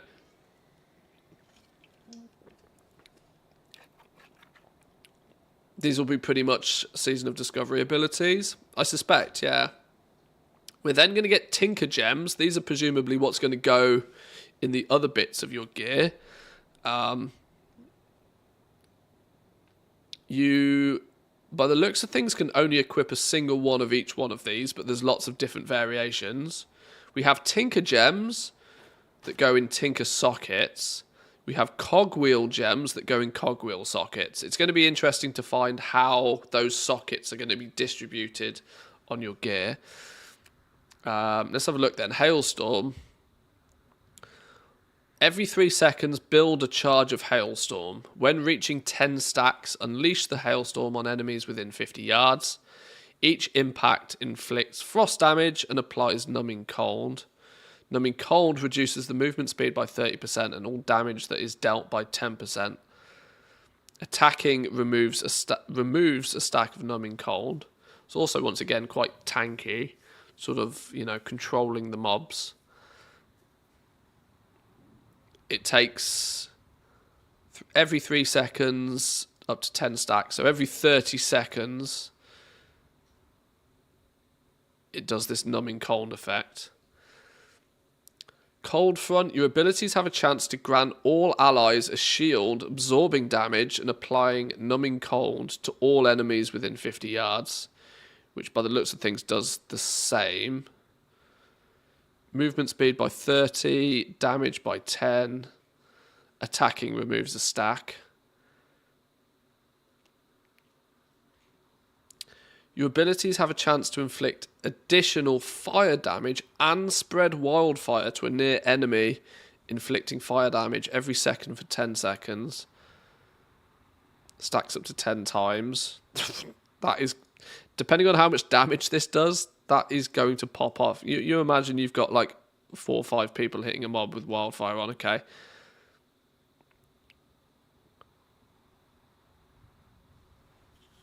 Tinkmaster's Shield grants a shield that absorbs damage equal to 20% of your total health. The shield will regenerate after not suffering any damage for 10 seconds. It kind of feels to me like you can use these gems to basically make any class. Now, it depends how it plays out, right? Because The Holy Trinity might still be a thing. You know, your DPS are going to favour DPS gems, your healers are going to favour healer gems, and your tanks are going to favour the tanky gems. But is there going to be possibility for a bit of breaking the meta in that regard? Could you start having, DPS classes putting on some of these tanky abilities to just, do a lot of damage and take a lot of damage, and it could be wild. There is definitely 100% going to be completely busted, broken builds with this. People will find some combinations of these to just, end up being god tier. While you're above 80% health, your attacks consume 2% of your maximum health and inflict holy damage equal to the amount consumed. So stack your health as high as it can physically go, and then stay above 80%. Interesting. Critical strikes erupt in a fiery explosion, inflicting fire damage to enemies within 15 yards of your target. Oh, that's cool. As a BM hunter that usually stacks into crit pretty heavily, and this could be really fun. Cogwheel gems then. Is it going to be cogwheels or more? Oh, okay. Or some examples of. It should be noted these are not all of them, right? Here are just some examples of the types of gems you might find. There's going to be more than this. These are just the ones they've wanted to tell us about so far. Blink. I think we all know what Blink does. Teleports you forward 10 yards. Frees you from stuns. Fits in a cogwheel. Increases your movement speed by 70% for 8 seconds. Roll a short distance. So these seem sort of utility-esque. These seem sort of offensive. Tinker gems are offensive. And meta gems defines whether you fit into tank, heal, tank, or DPS. Interesting. This is the cool one. This is the cool one, which has led a few people to, I think... or should I say this is the one that seems to have a lot of the focus on it right now. The Cloak of the Infinite Potential. You will be able to earn an artifact cloak, because who doesn't love artifacts? Artifact cloak that grants permanent power increases as you play. Power you earn on your strongest character will be shared with any alts created for the event to make leveling even faster. This is probably when it's capped out. 346 item level.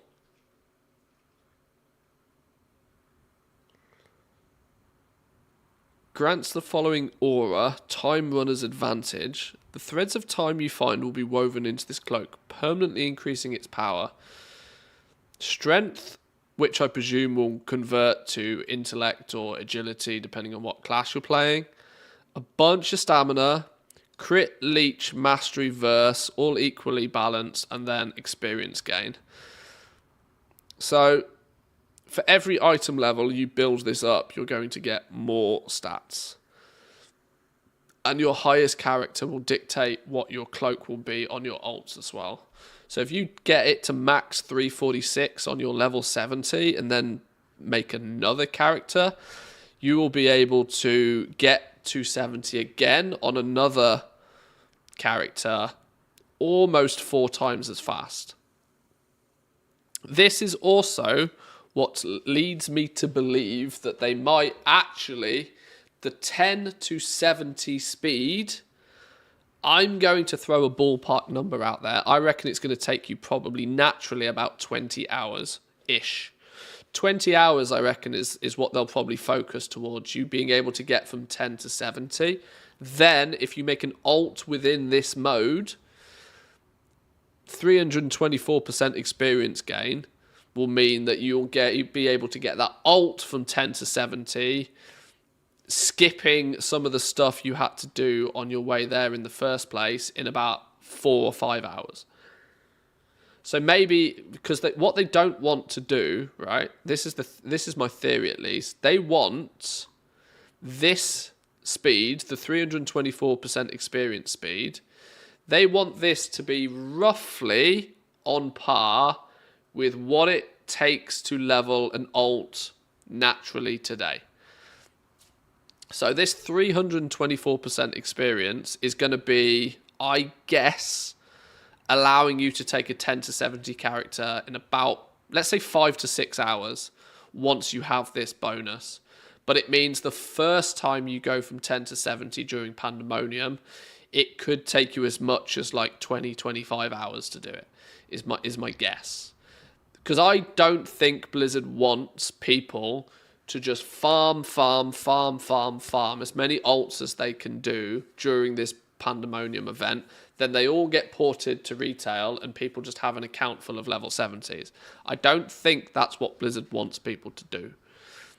I don't think that's the main goal. I don't think that's the concept of this mode. It's not meant to be use and abuse this to get alts really fast. Some people will, but they want this to be just another alternative game mode, kind of like Plunderstorm, that's a bit fun for a period of time, I guess. That's my theory, at least. This is why I think some of the initial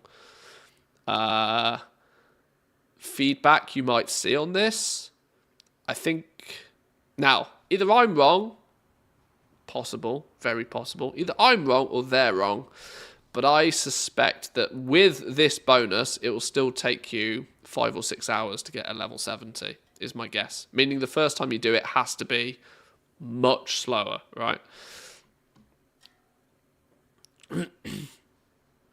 Why do I need the 324 XP gain on my max level, max geared toon? Well, you're not going to. You're not going to, but this is sort of an... you might find, much like what we had... This feels to me, right? This feels very Season of Discovery Phase 1 to me. But just on retail. Who remembers when we back in December when we started playing Season of Discovery, how many people were like, this is really cool, but I miss X, Y, and Z from retail. Classic is cool and all, but it doesn't have the quality of life features that retail does. This is, I feel, their answer to that, right? They took what they learned from Phase 1 of Season of Discovery. So many people played Season of Discovery Phase 1 and had the incentive because of the way the runes worked in Phase 1. Oh, all of a sudden I can have a Warlock tank. That's cool. Let me play a Warlock. Let me level up a Warlock. I've only got to get it to level 25. Doesn't take too long to do. There's a new interesting way of doing it. But god damn, it's annoying that it's on Classic and I'm missing a lot of my quality of life features. Well, let's bring it to retail. Let's do it in the midst of Pandaria landscape. And let's try and replicate the same thing, but with all of those retail quality of life aspects. If they get this right, this could be wonderful for the game, I think. Wonderful, wonderful, wonderful. The 324 experience is probably more like 5 times the speed, since you can then choose to do only the very efficient stuff and skip less efficient quests, dungeons, etc. Yeah, you're probably not far wrong. Yeah. This has to be testing out systems for Chromie Time 2.0, surely. I'm thinking something very similar. I'm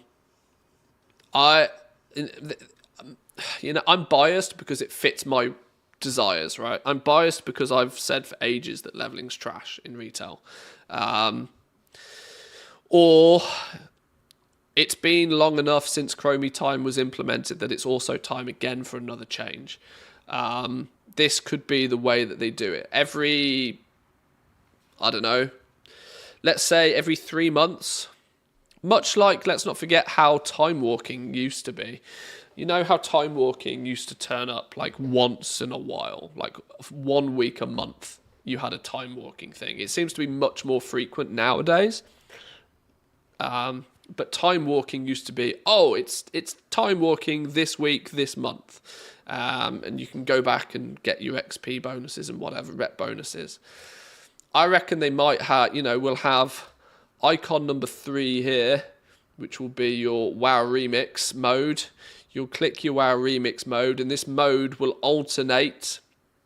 That's assuming that this Pandaria version goes well, but they'll alternate it every couple of months. It'll be Pandaria Remix for a while, then it'll change, it'll go to Warlords of Draenor Remix, and whilst it won't be the best way to level an alt, if you just want a new max level character, it probably won't be the best or quickest way of doing it, but it will sure as hell be a much more fun way than going through the same 4 zones, doing Warlords of Draenor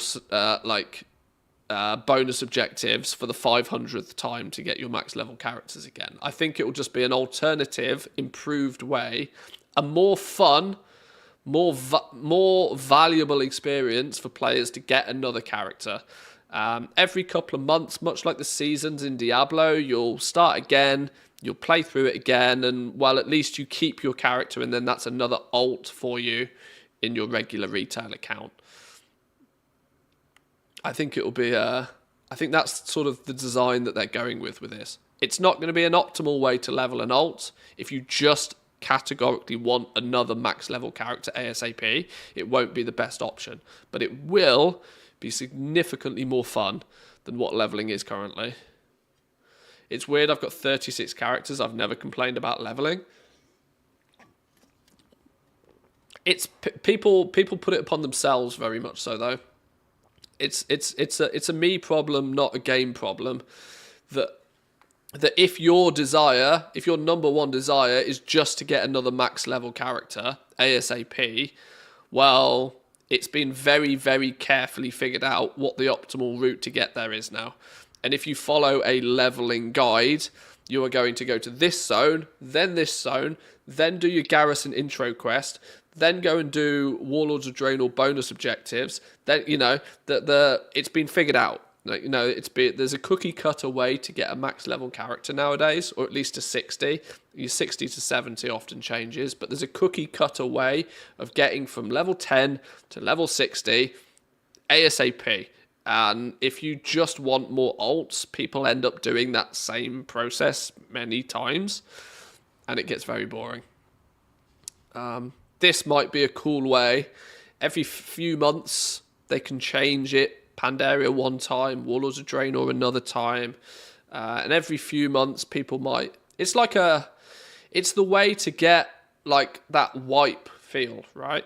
If they get it right, it will create that wipe feel. Everybody will jump onto it once a new remix season starts. Everybody will play through that season. And then those characters will move on to their regular retail account, and then the remix mode will change again. It's a good way. It's arguably, it's retail plus, if you think about it. It's retail plus. It's using all of this past library of content that World of Warcraft have. They've got 20 years of content that they've created.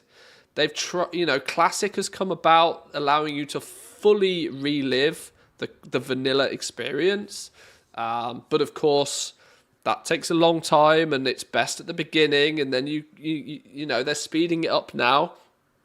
Cataclysm Classic, for example, is only going to be a year long instead of 2 years long, but let's not forget that the second year of Cataclysm, way back in the day, we had nothing.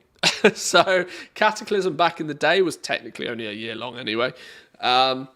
There was just a 13-month lull at the end when nothing happened. I think this might be a more retail plus-y way of doing things, which is quite smart.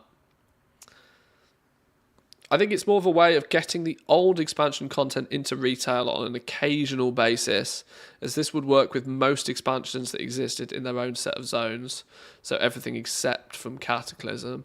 Yeah, I think the reason they chose Pandaria as their first one is because Mists of Pandaria was the first kind of fully boxed modern version of retail. Everything before Mists of Pandaria was kind of like vanilla, like Warcraft. Classic, Burning Crusade, Wrath of the Lich King, Cataclysm were all... Well, Cataclysm was where it started to change. they started to add a lot more to it. But Mists of Pandaria was the first one that was like a fully boxed off, complete modern version of the game.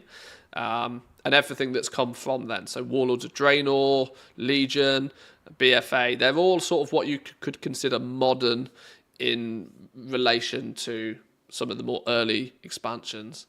So it wouldn't surprise me if we see MOP, Warlords of Draenor, Legion, BFA, dare I say it, even Shadowlands, as a WoW remix mode at some point.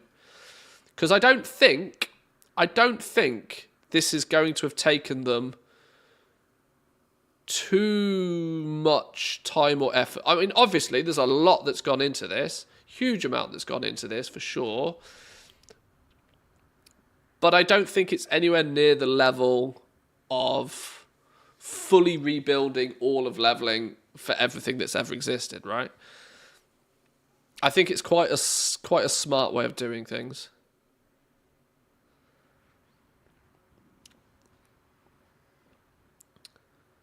Also, if they're going to do a world revamp eventually, it's a good way to experience the old expansions. Very true, very true. Do you think the realm these characters get sent to will be determined by the realm that you're on when going into Remix? I really don't want any more characters on my main realm. Well, that's interesting. That's interesting you say, because let's not forget that when we go into the War Within, your realm is going to matter this much. I think we're getting very, very, very close to the day where your realm basically doesn't matter. When we get Warfronts, which is going to be the start of merging everything into just you have characters on an account, the server that you play on is slowly but surely being way less impactful. The fact that you can pretty much group up with anybody from any realm in your region and do content nowadays, you can see where they're going with it. So actually, where they dump your remix characters after the event, I don't think by the time we get into by the time we get into the War Within, it's really going to matter, because Warbands is going to account wide an awful lot of this anyway.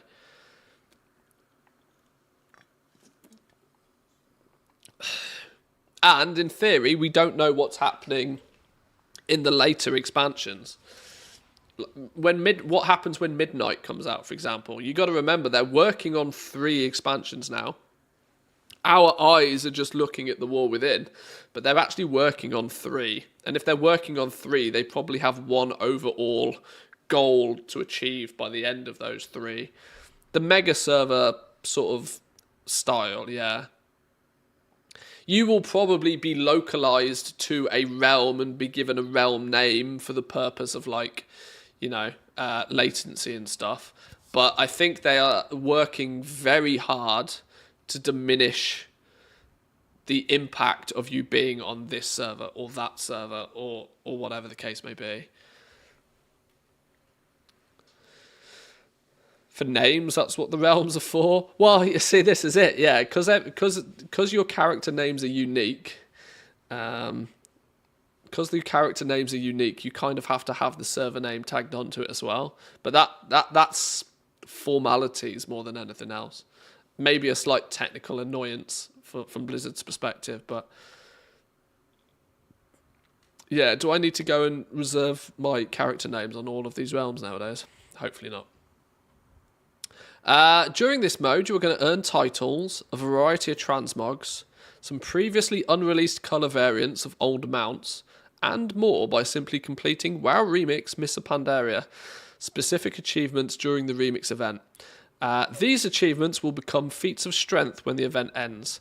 I've already seen people screaming, FOMO! Like, people are petrified, absolutely petrified that they're going to have to ATT 100% complete this during the event. And hopefully Blizzard has already thought about that a little bit on the basis that any achievements that you get during this, and of which there's a lot of them, by the way, there's a lot of them. I was tweeting out the other day, well, last night actually, there's a lot. There's an awful lot of achievements that can be acquired.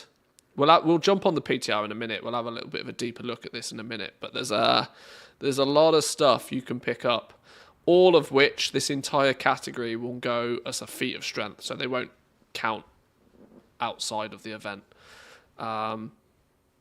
I think a lot of it will be available via attendees after the event. Yeah, I think that's the case. But I also suspect that whilst this event, I believe that the plan on Blizzard HQ on the drawing board, I reckon their plan is to basically have this, for the most part, replace time walking as it stands now. So I suspect that whilst Pandaria Remix will be an event from 10.27, presumably up until 11.0 pre-patch, however long that time span is, it will then go away, and a month or two later, partway through the War Within, we might get a Warlords of Draenor remix. And at some point, I feel that they will come back. Now, there's obviously enough expansions that they could, in theory, do another one of these every month if they wanted to, but that feels like it's too fast. I suspect it will come, it will then go away, but I do think the entire event will probably come back again, much like time walking works now. But this is all information that's non-disclosed, and this is just me speculatively guessing. This is my thoughts on how it might play out. But there's lots of stuff to collect for sure. There's lots of mounts, right? Loads of mounts. There's 32 new mounts just for this event. Now, new reskin. They're pretty much all reskins. But there's 32 new mounts to acquire. This is why the collectors are probably pulling their hair out a little bit at the moment. Because they're like, I have to get all of this. And the FOMO aspect, by the fact that they've already claimed it's a limited time event, is scaring some people. Maybe quarterly? Yeah, something like that feels right. Every 3 months they release a new remix. Dare I say it, anybody that's played Diablo 4, we're about to go into Season 4, I believe, in Diablo 4. Diablo 3 is on Season 599 or something at this point. The concept is very well understood by anybody that played D3. I think it will be a similar time frame. Every sort of 3 to 4 months, maybe 3 or 4 times a year, they can release one of these remix modes. I think it'll be quite cool.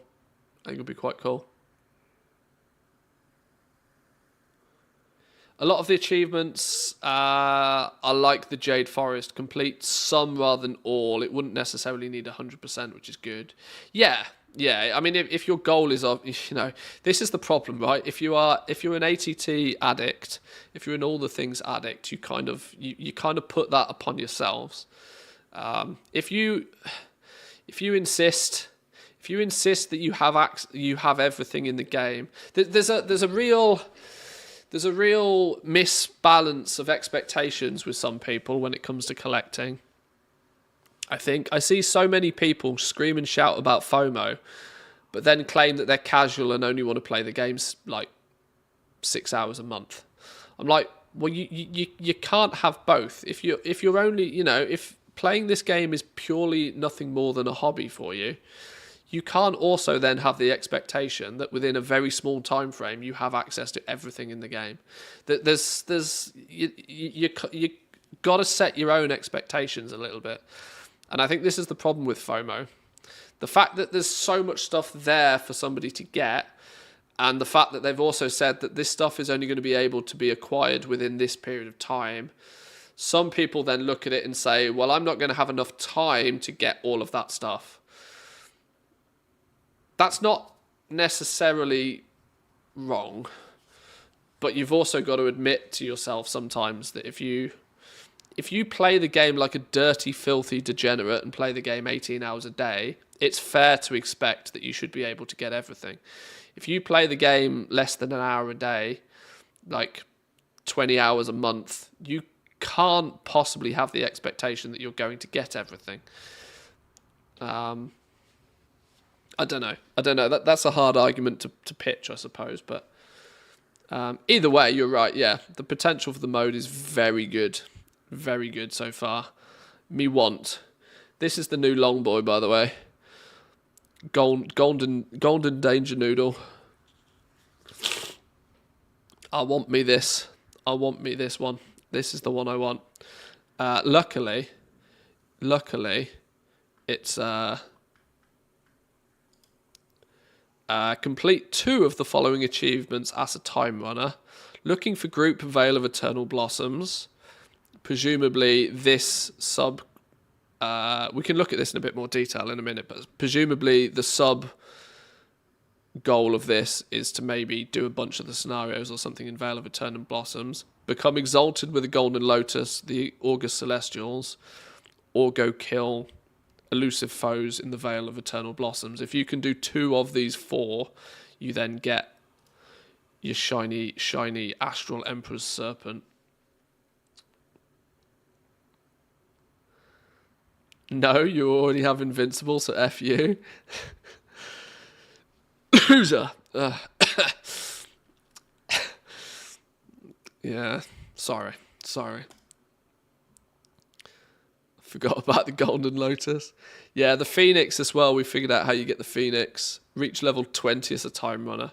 So technically, anybody who wants the August Phoenix, even free to play, this is going to become your free to play mount, by the way, because you can reach level 20 on a free to play account.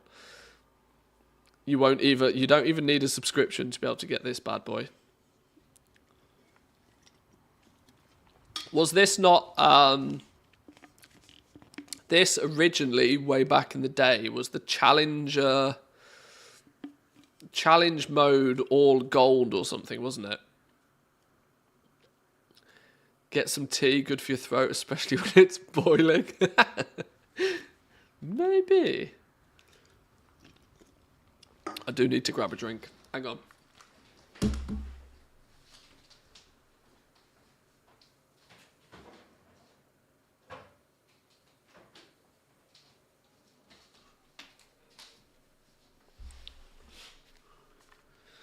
Challenge mode mounts. Yeah, I remember it being something along those lines. So I should wait for the event to level up a new character for Silvermoon, or its characters that are leveling during this Pandamonium don't stay on retail. Once the event ends, they will get ported over to retail.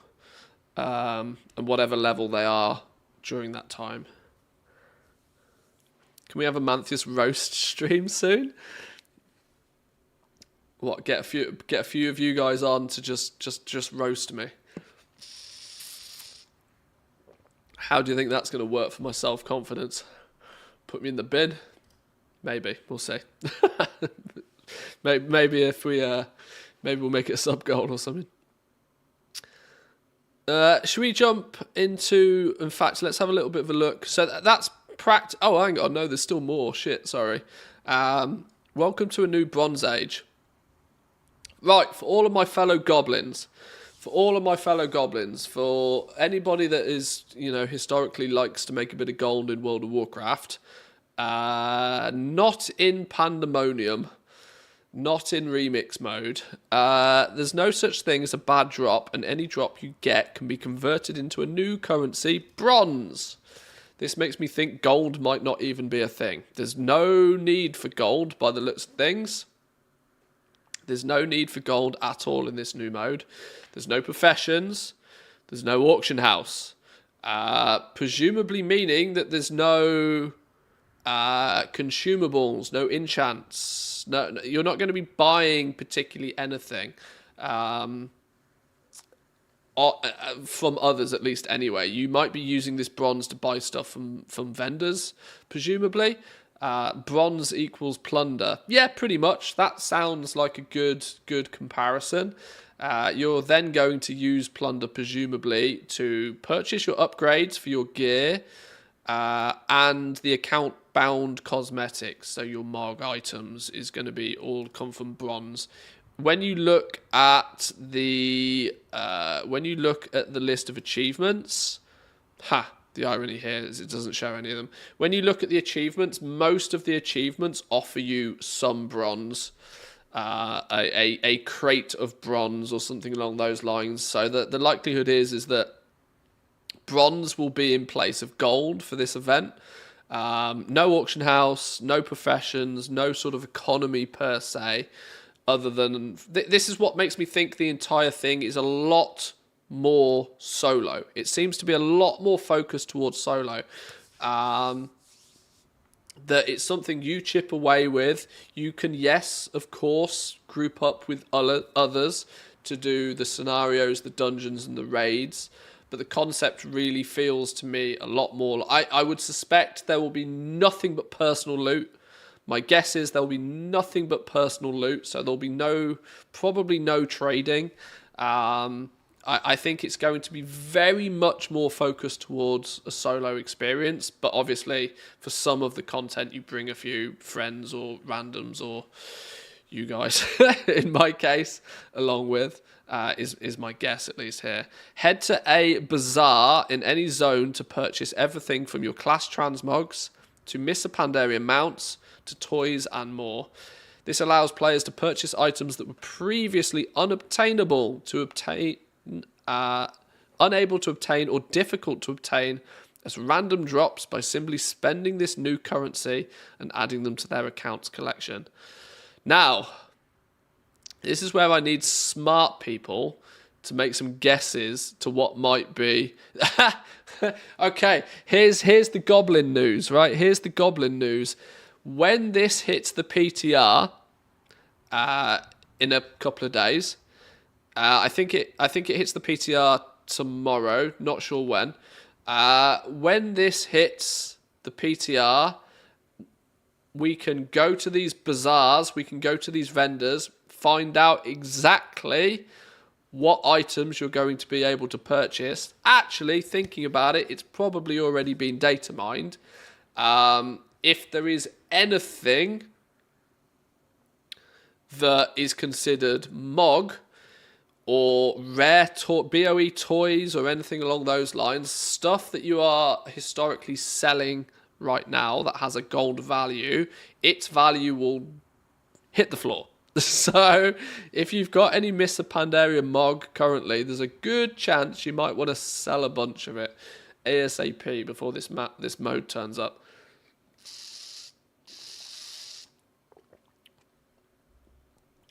Mogashan Palace Sword or the other dungeon epics. Yeah, it really depends what the items end up being. I can't really think of much off the top of my head that's like is super duper mega valuable for Mr. Pandaria as an expansion anyway. But either way, a lot of stuff that's been you've been unable to obtain or difficult to obtain will be able to be purchased with this new bronze currency. We're gonna have to. Who's gonna be the first person to make a bronze per hour video? My money's on Student. Student's gonna make 500 bronze per hour farming Mogashan vaults. How about tusks for bronze? Oh, that's a fun one. Yeah, Tusks of Manaroth. That could be a fun one, actually. Probably. If I was, yeah, you're right. Some of the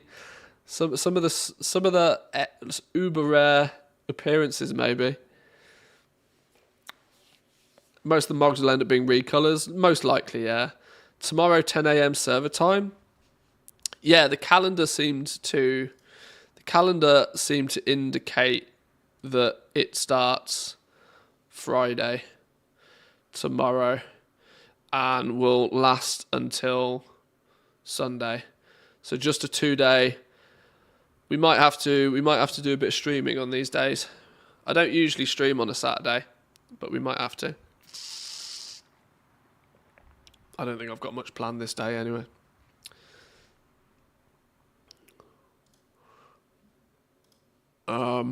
So yeah, that's bronze.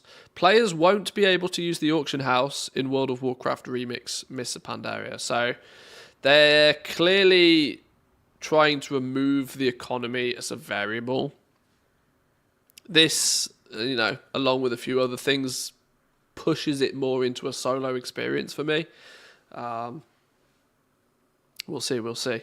Continue the story in Dragonflight as the Dark Heart content update 10.2.7 ushers in the final chapter of the expansion and sets the stage for the war within. Blah, blah, blah. Wow, 850 comments. Not looking at those. Right. This is the dev notes from 10.2.7's first PTR update. This doesn't kick in until Friday. Some other noteworthy things for 10.2.7. Heritage armor for Draenei and Trolls. The quest lines of which will not be available for testing on the PTR though. 6 new hair colours for Kultiran. Woo! God, I've been waiting for those. My fat boy Kultiran needs a new haircut. Sure. Hunter pet window. This is actually big for me, maining a hunter. The hunter stable now looks really cool. Really cool. Dragonflight quests that previously became available with renown levels are now available to all max level player characters regardless of renown. Thank God. About goddamn time. The fact that there was still campaign quests that were locked behind renown gates was mental. I really hope they stop doing this. Stop putting the goddamn main storyline behind gates. It makes no damn sense. No sense whatsoever. I'm still a bit confused whether it's a solo experience or if raids require a group. Yeah, you and me both. I don't think we'll find out until tomorrow, really, when we get to have a little bit of a look at it firsthand. I'm sure there'll be some dev interviews about it and stuff, and some Q&As and things of this nature, maybe. I think I'm leaning way more to a semi or predominantly solo experience. Scenarios are 3-player experiences that you just use the group, you auto queue into them, you just get ported straight in, that's fine. I think the raids will be 5-mans. I don't think it'll be full raid numbers. I don't know. It's actually difficult to do a raid with much less than 10, realistically, when you think about it. Because if you want to keep the Holy Trinity, you need a tank, a healer, and a DPS, right? I don't know. We'll see how they do it, but I'm thinking this is some testing for Delves. I am convinced the technology in this is what is going into Delves, yeah. I think somebody said yesterday that it will be 10-mans, presumably. I think 10-mans makes sense. Sins of the Sister. A night elf arrived at Belemeth to bury the family she lost at Teldrassil. But when her deceased, yes, her sister quantity has decreased. Her deceased sister is revealed to be a traitor. Will the Night Elf show her sister forgiveness or demand accountability for her sins? Level 70 players can speak to Malfurion Stormrage at the Terrace of the Moon in Belemeth to accept the quest, an uncommon request, and start this quest line. Okay, new quest line for 10.2.7. Yeah, we were talking about this a little bit earlier, actually. There's a huge amount of user interface updates and stuff going on in 10.2.7. They've added filters. I think this plays more... I think this is such a long time coming, having filters. You can filter for specific dungeons, your roles where available. None of your class already in a group. if you're playing a hunter, you definitely don't want to queue up. You don't want to join a group that's already got 2 hunters in it, because you ain't never, for example, some sort of filters for the group finder makes a lot of sense. A lot of sense.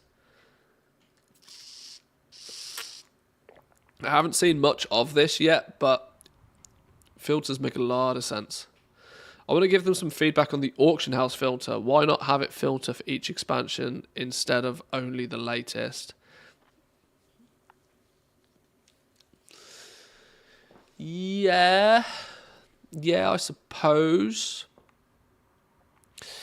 Is it just more UI clutter though? And you got to consider about what is 99% of the traffic on the auction house. 99% of the traffic in the auction house is, I need this material that comes from this current expansion. If it's an old thing that you need, you probably know exactly what it is you need, and you're probably just searching for it anyway. You're probably not browsing particularly.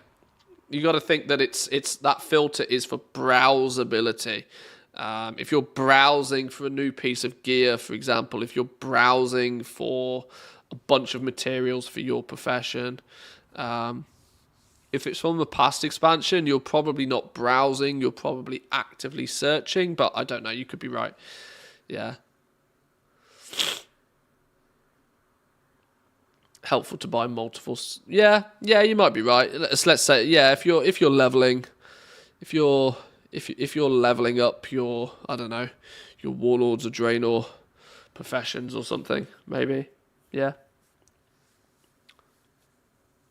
I just think if you're going to, because then that requires a separate, from a UI perspective, for reference, I took a screenshot of this.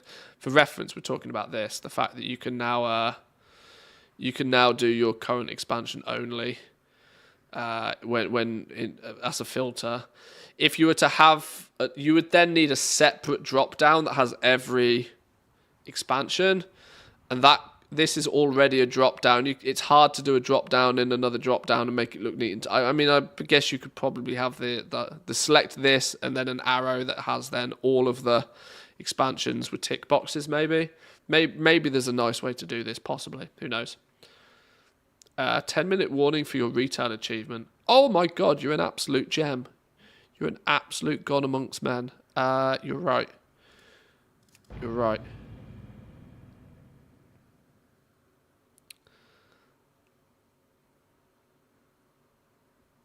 Let's hoppity in. I need to go take a photo of a rare before the rare gets killed, and the rare spawns like once every 14 hours or something.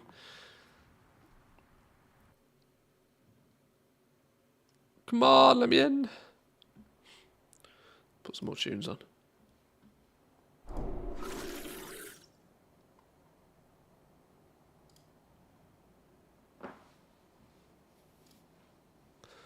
Uh, 10 minutes. Yes. Give me the waypoint.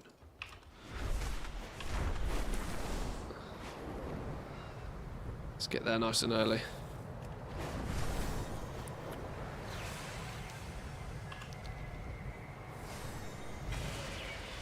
Rebels from the outpost have been ambushing civilians along the roads to Valdrakken. Around here somewhere, I presume. Their operations. I don't know exactly where. There's clearly somebody else waiting. Somebody's clearly doing the same quest as me. What was it I was actually doing? This one. Take a picture with a selfie camera of all the birds and bird watchers of the Dragon Isles. Eldorn the Reborn. 14-hour timer or something. So let's just chill here. He turns up around here somewhere.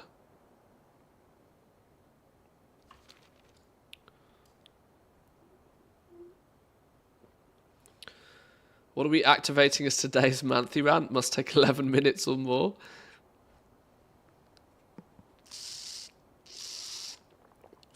Sorry, I've neglected YouTube chat. I'm just joining late, so you might have gone over this already, but do you think they will not have Mop Classic now that they're coming out with Pandamonium?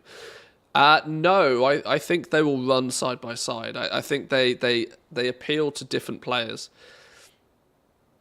I actually think that Mists of Pandaria Classic will attract more people than Cataclysm Classic is now.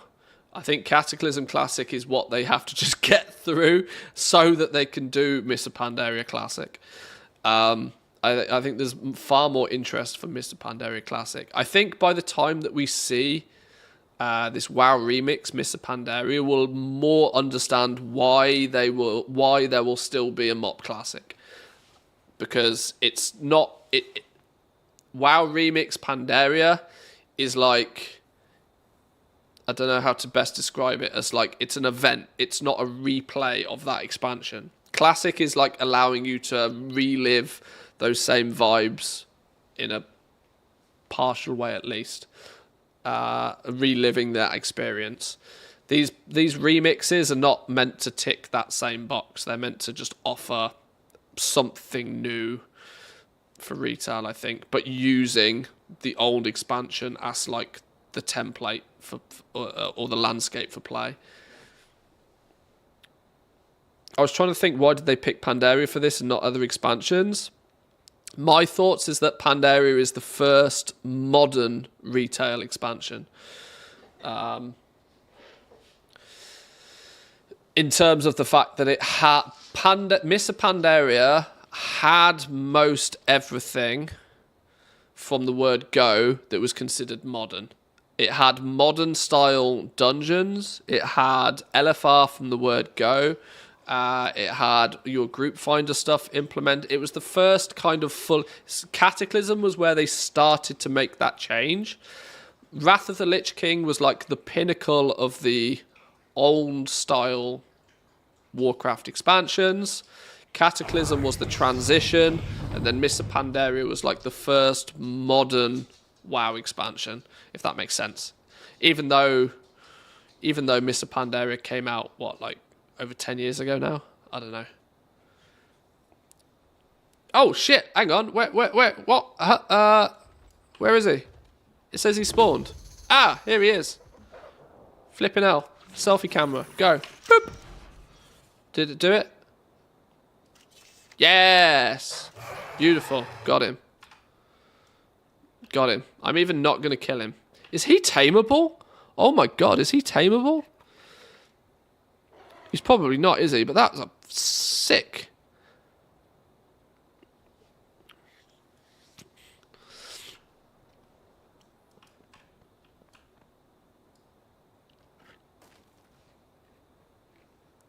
Go on, try.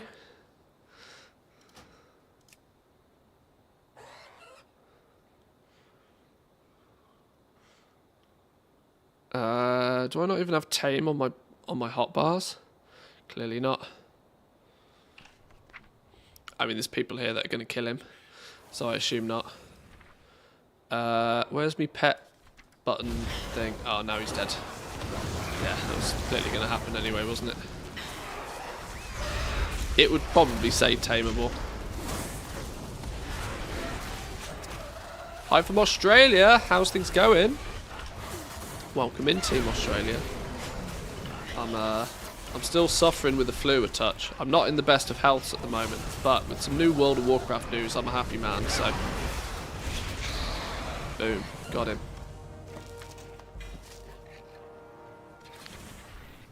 Anything interesting? No.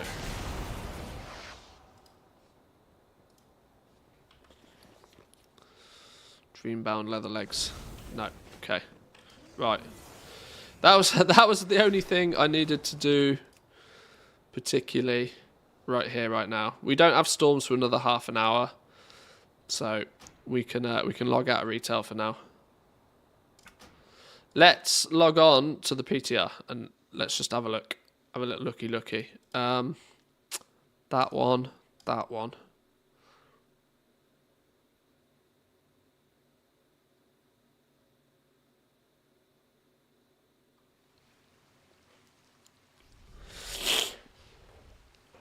Oh, I hate having a cold. Having a cold is grim. Actually gross. Right. Let's just use you. In you go.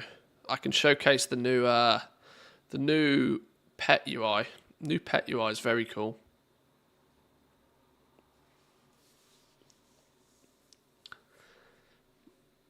But yeah, my TLDR on this is that it's very cool. Or at least it sounds so far to be very cool. I've wanted leveling to have an overhaul, revamp for a long time. And I think this is a very clever way of doing it. I think a lot of content creators have misunderstood initially what the leveling speed is actually going to be. Every man and their dog seems to be screaming and shouting about it's 324% XP. What I don't think they've realised is that the 10 to 70 duration is going to be stretched to allow you to do more stuff during that period in the first place. You can't have over 300% XP bonus when it already only takes you 4 hours to go from 10 to 70. You're not going to have somebody getting a level 70 ult in an hour. It's not going to happen, right? Let's forget Blizzard still wants to sell level 70 character boosts. They're going to make it so that 300% XP bonus is comparable to what it takes you to level an ult today, but not better. It will be 300% XP only once you've upgraded your cloak fully. Well, that's true. We don't necessarily know exactly what leveling this thing up is going to take. But should you be wearing one of these and leveling an ult through Pandamonium, I would suspect that it will still take you a comparable amount of time to get from 10 to 70 as it would just using Chromie time now. Meaning that your first initial playthrough of this, my suspicions, napkin math, it's going to take you about 20 hours of play, I suspect, to get from 10 to 70 your first time. I think that's what they're budgeting. They're budgeting about 20 hours of play to get your first character up to 70. Now, you might get your first character up to 70 and only have item level 200 cloak, right? Because let's not forget, there's also heroic raids. You might need to have cleared all of the heroic raids at level 70, of which there's 5? Heart of Fear, Terrace of Endless Springs, Throne of Thunder, Siege of Orgrimmar, Mogush and Vault. So there's 5. You might need to have cleared all 5 at level 70 on heroic to be able to have enough currency, theoretically, to upgrade this thing to its max potential. And only then will you be able to do it again on an ult and get a comparable leveling speed to what we already have. The concept that is being shouted about a lot of this being a super quick way to level up ults, I don't think is how it's going to work. Because Blizzard still wants to sell character boosts. They don't want to give you the ability to get a level 70 in an hour. Because if they do that, then all of a sudden sales of character boosts disappear.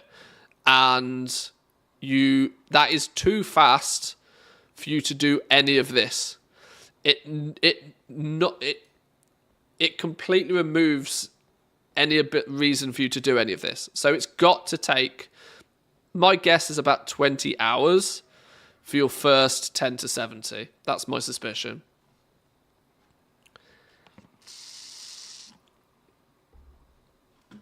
When on the calendar does it state that this actually starts? So 10 a.m. server time. What is 10 a.m. server time on Friday? I've got to remember that these servers are NA servers.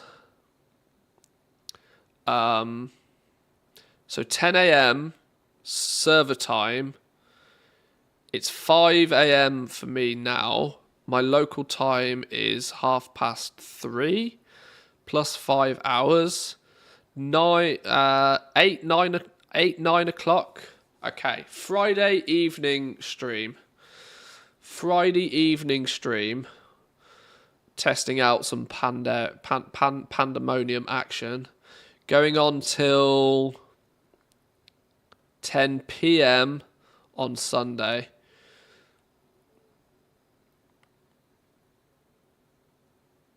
Okay. So a little under 3 days to play with Pandamonium on the PTR. So, you seriously going to cancel date night to play? Well, yeah. So, looks like we're going to have a Friday evening stream tomorrow. I'm talking local-ish times now. A Friday evening stream, potentially. Or alternatively, we just stream all day Saturday. That's the alternative.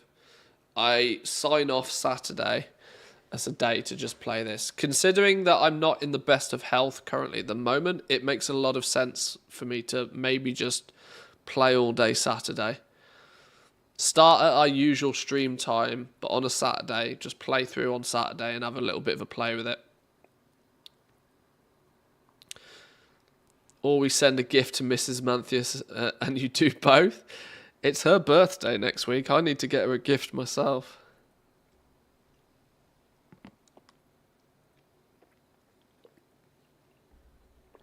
Do you think there won't be a classic mop? No, I definitely think there will still be classic mop. This is, excuse me. This whilst it's using Mists of Pandaria as the template, I think it's a new iron. I can get. She doesn't iron anything. I'm the one that does the ironing. Got to have those smooth pants, you know. That's a lot of mop. What we don't know is just how long this event is actually designed to last for. You got to remember this is PTR, right? They've put this on here because this is the PTR. It's not going to be a 3-day thing when it goes live. My suspicions is it will launch in 10.2.7 and it will go on until 11.0 pre-patch, whenever that ends up being, is my guess. The Infinite Dragonflight is investigating the history of Pandaria. Replay the Mists of Pandaria expansion with new seasonal abilities and rewards.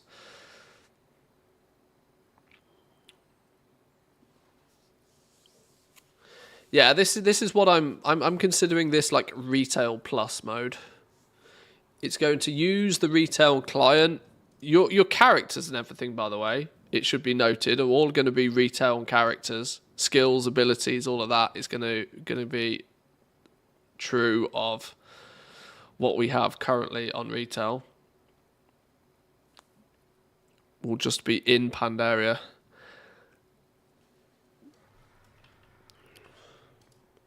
But this is the 10.2.7 PTR client, so now we can actually have a little bit of a look and we can do a search for time running.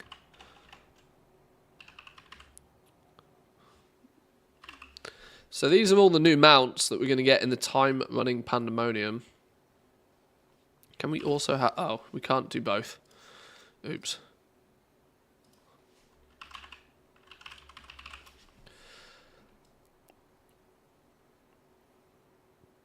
Now, most of these are going to be reskins.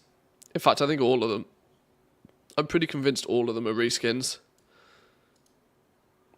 This is the one I really want, though. This is so cool. So cool. That's officially my new long boy. I mean, he's long. He's definitely long. I don't need a green auctioneer. Golden mount for a golden goblin. Who's actually a Volpera right now, but we'll ignore that. This is the This is the one that seems to be gaining the most most of the attention, though. The August Phoenix. Wow, reskin Pandamonium. I see what you did there. Clever. Clever. Ash's reskin. It's a Phoenix, though, isn't it? It's cool. It's cool. Has anybody got this already? Has anybody got the challenge mode mount? One's in chat if you've already got the challenge mode mount.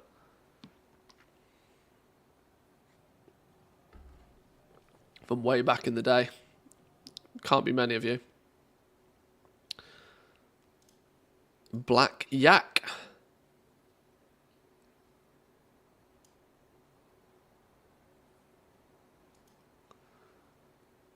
Another pterodactyl looking fella. This dinosaur still harbours the rage of its ancestors from the Zandalari invasion. Cobalt Juggernaut.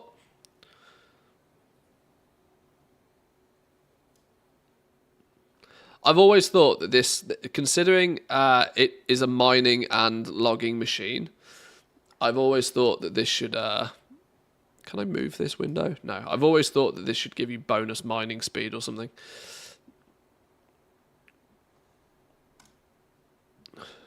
Pretty pony.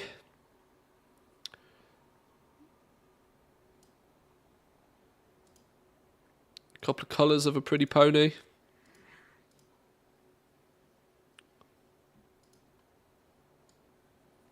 Another kite mount. Reskin of a kite mount. Well, they're all reskins, but another kite mount.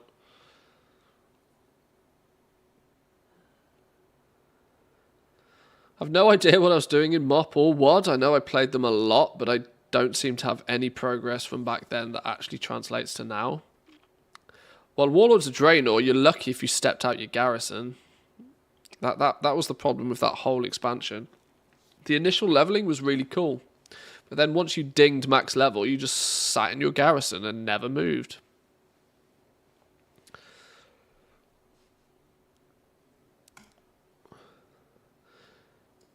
Another feline Juggernaut. He's quite a cool colour, actually.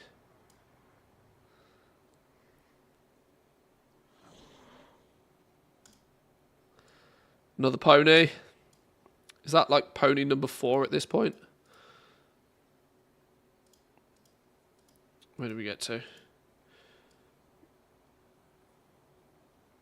A stork or a crane. What's the difference between a stork and a crane? Where's my aviation? Aviation? No, that's not the right word. What's the word for somebody that's an expert in birds? An absolute Chad. No. What's the actual name? Avian? Is that the word? Where's my avian experts? What's the difference between a stork and a crane?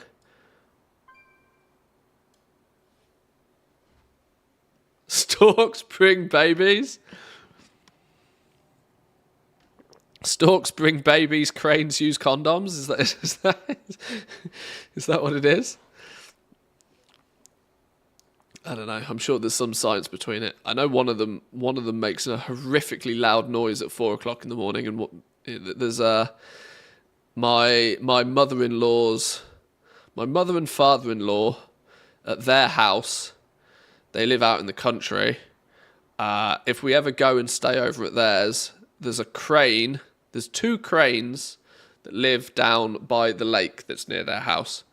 That at like 3 o'clock in the morning will just start screaming. And they are hella loud. Never more have I wanted to take a shotgun to a wild animal before in my life than being woken up at 3 a.m. every day by caca. Not fun. Not fun at all. Noisy sons of bitches. Some more disc mounts. That seems an excessive amount of smoke. That's like... That's Snoop Dogg level smoke right there. Hotbox your golden discus. Working as intended, clearly.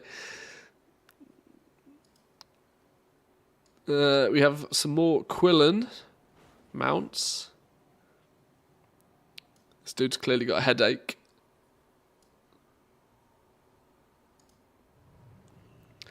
Another pterodactyl fella. Another stork. Bit more regal, this one. The other one, where did he go? This one looks a little bit... Although he's actually quite cool. There's a green one. I've seen a green version of this that looks a bit sort of like 90s raver crane. Jungle one's a little bit... He's a bit more civilized, I think. Although he's got the emo purple on him. A Kaffir yak. He's cool.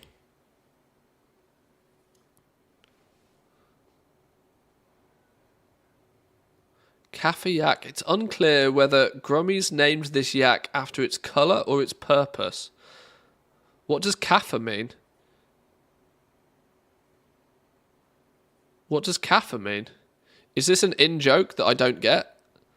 Does Kaffir mean something in another language that I don't understand? It's kind of like coffee coloured. Does it maybe mean coffee or what? Kaffir is coffee. Why would its purpose be coffee? There must be another meaning for it. Google. Kaffir definition.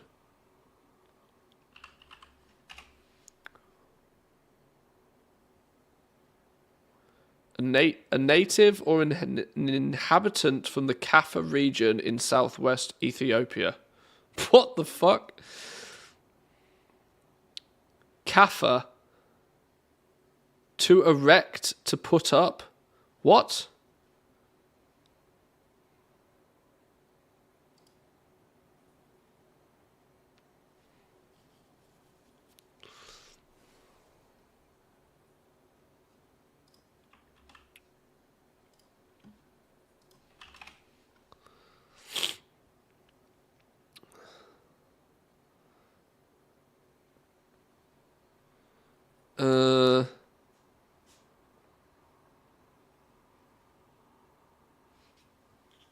To dive?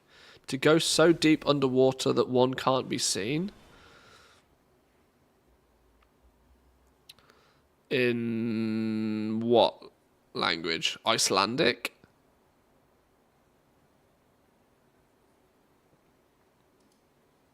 Oh no, I don't understand any of that shit. I ain't clever enough for that.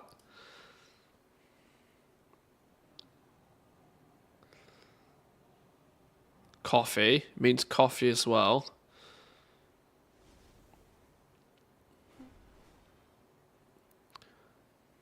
The cordage made from the fibers of a cocoa nut husk. Okay.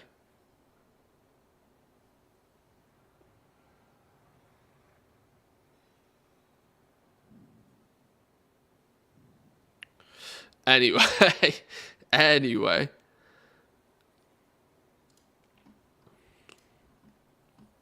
It's clearly a play on words somewhere that I just don't understand. I think there was kaffir beans in a cave and or hill in the Shard of Anger zone back in Pandaria that gave you a speed boost when you ate or drank them. Oh, clever. Oh, well, that could probably be it then. Maybe he's just a fast boy. Maybe that's what it is. We have a goat.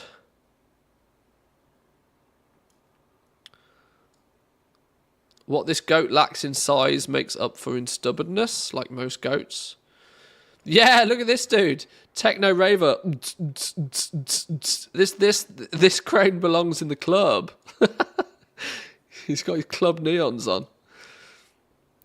He should have a ghetto blaster on the back of him. Marble dude.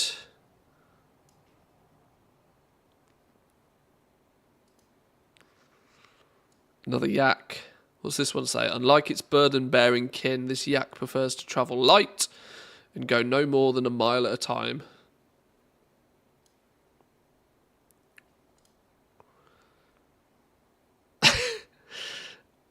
What?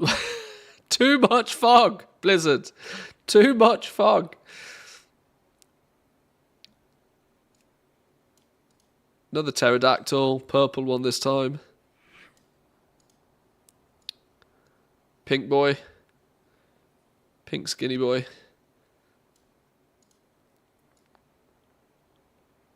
Fat crocodile. Oh, another tiger. Oh, he's actually he's more tigery now. You can actually kind of see the tigerness in him a touch more. We have another fat blue crocodile this time.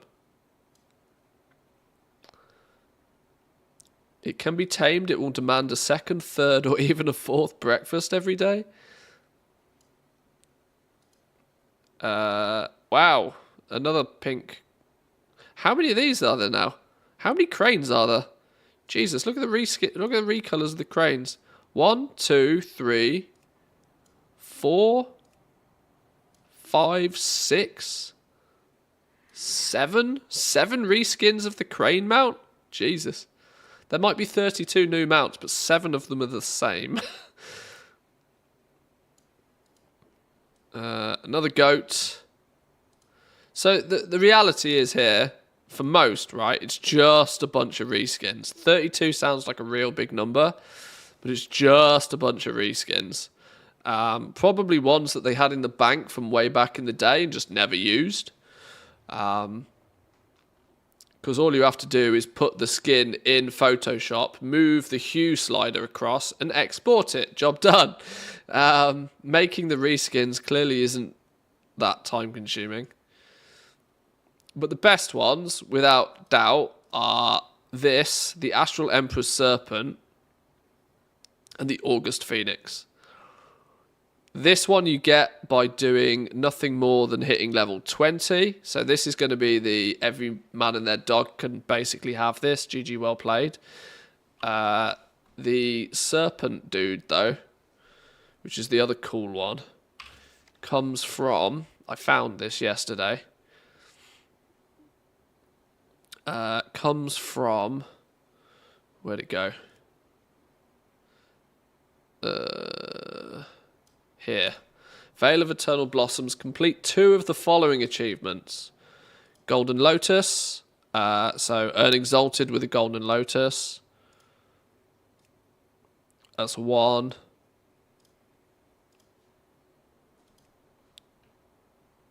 Oh. I don't need all of these being tracked on the PTR, do I?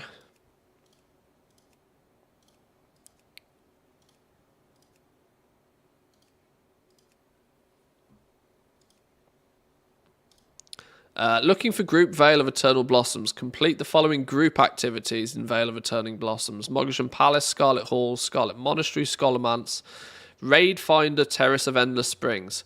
There we go. That's an indication then that even the raids, by the looks of things, you'll be able to Raid Finder into them to do. Does that... Oh, that's interesting. Is there going to be a Raid Finder version... Hang on, so we got Raid Finder. Is there Raid Finder normal and then heroic? Raid Finder, normal, heroic. So there's going to be 3 difficulties for the raids in this mode as well. Mythic, Siege of Orgrimmar. Defeat the following enemies in the Siege of Orgrimmar on Mythic difficulty. Is there going to be a 3rd difficulty but just for Siege of Orgrimmar? Let's not forget, back in Mists of Pandaria, Mythic difficulty wasn't a thing either. There's a Goblin Surfboard, which is... That's just a 1027 mount. That's just a regular retail mount. Yeah.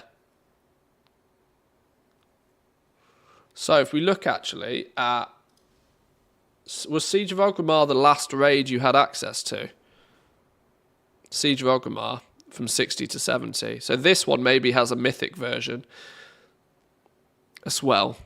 Heroic raids kick in only for level 70s. So your normal raid finder is for anybody that just wants to complete it for the purpose of getting the achievements done to unlock all of the shit. Presumably then you can do them on normal mode. Once you ding level 70, you can do them in a slightly higher difficulty, presumably to get the better gear and to get more bronze to upgrade your gear. And then potentially, by the looks of things, Siege of Orgrimmar might be the only one that has a further mythic variation of it. So, I bet top dollar that if you want your... Where'd it go? If you want your cloak at 346, 346 will be of an item level equivalent, I guess, to what you get from the mythic version of the Siege of Orgrimmar. So I don't think most people are going to be running around with 346 cloaks. Or, depending on the difficulty that they attach to each of these, maybe they might, but...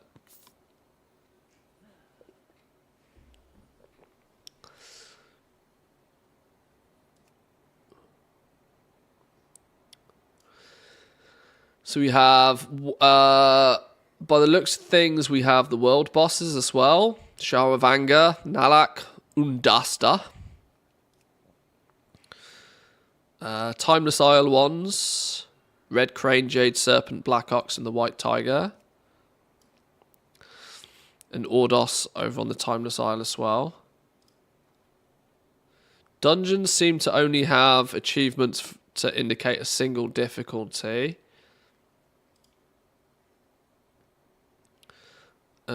Scenarios, yeah, indicates that there's only one difficulty for the scenarios this time.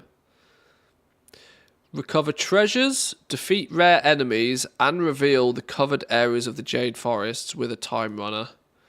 Explore elusive foes, hidden treasure of the Jade Forests. So there's a tour achievement for each of the zones. There's a tour for the Timeless Isle.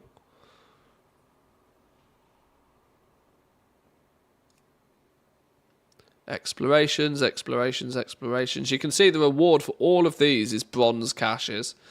So your currency is going to be bronze. I don't think there'll be gold at all. Similar to like plunder. The link was made with plunder.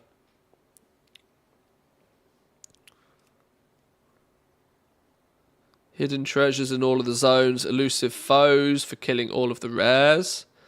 Now, let me remind people, rares in Mists of Pandaria were rare.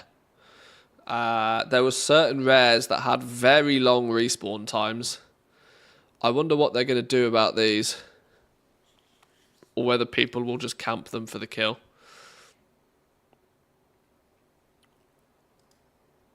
I also don't think... Was multi-tap even a thing for rares when Mists of Pandaria was actually a thing? Based upon the fact that this is built off the retail version of the client, surely, you know, they'll have multi-tap. It'll all be fine. Surely it'll be fine. You won't have to get the tag on them, I don't think. Oh, actually, you only need to defeat 3 of the rares to get the achievement. And there's like 8 for the Jade Forest. So maybe they've thought about that a little bit. Maybe you just need to kill the easy ones.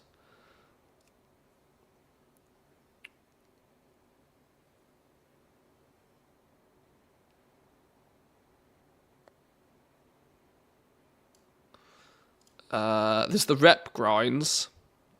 I'm not entirely sure how I feel about these rep grinds.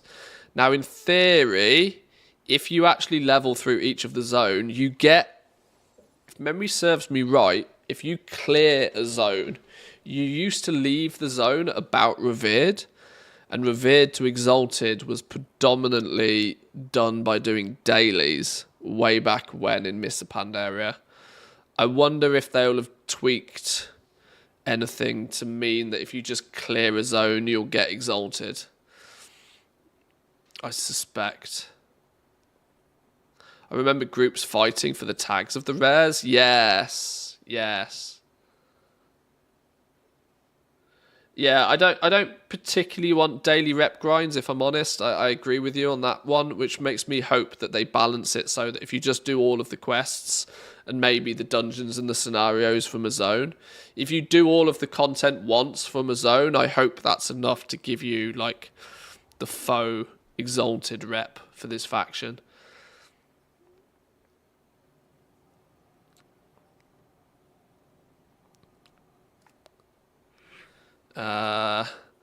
Order of the Cloud Serpents had its own mini area. You had to farm the eggs. Daily quests and you had to pick up the eggs. The only reason I remember how to do that one is because it's jewel crafting. And you had to get exalted to get the jewel crafting recipes. Obviously, you're not really incentivized to do that because Pandamonium's not going to have professions. August Celestial, Shadow Pan, Claxi, Golden Lotus all had their own individual zones. Dominance Offensive. This was these were the PvP ones, weren't they? I wonder how that's going to work. Shadow Pan Assault, Emperor Xiao Hao.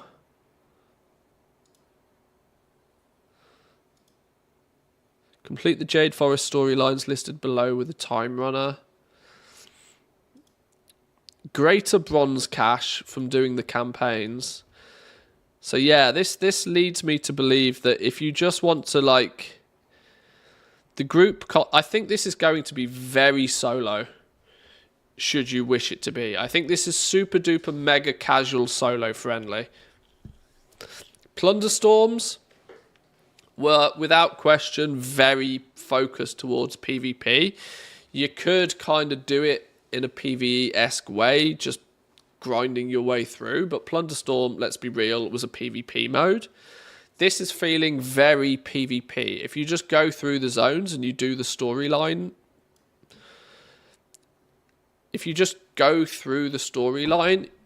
these greater bronze caches might end up giving you enough bronze to level up your character and hopefully enough surplus to buy all of the transmogs and stuff you might want, which would be nice. It's pretty crazy. We went from a year-long content drought to this with 2 minor patches, Season 4, and 2 experimental game modes. I was thinking this yesterday. Welcome in, Cloudy, by the way. I was thinking this yesterday, that they front load. We got a lot very early in Dragonflight, then relatively nothing for a long time. And I say relatively nothing. We got stuff, right? 10.1 and 10.2 they were new raids, right? But new raid, you can't discredit 10.1 and 10.2 completely. We got a new raid, a new season, and a new zone in each one. But because it was so formulaic, 10.2, I still believe 10.2 was just an absolute copy paste of 10.1. Just a different skin. We just had 10.1 with a green skin. What we were fundamentally doing was basically the same thing exactly again. Because we got the Forbidden Reach in 10.0.7, and I remember even way back at the beginning, it surprised me that they gave us this entire new zone even before 10.1. I was like, well, hang on, you've just given us 4 zones, you're giving us a 5th, like, instantly? I was like, what? That was, like, very, very front-loaded. And now, towards the end of the expansion, we're also, like, just have all of the stuff. It's really nice, I can't lie. Oh, my God, the wife's calling. Please hold.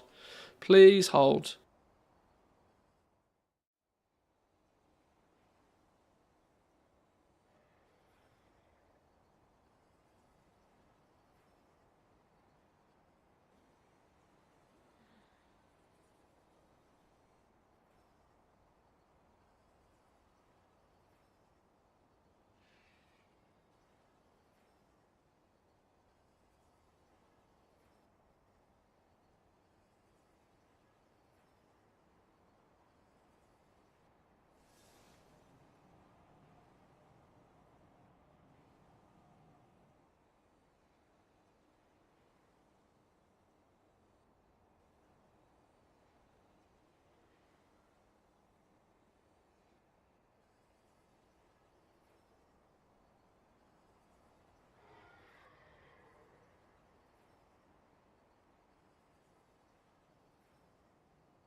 Right, it's all good.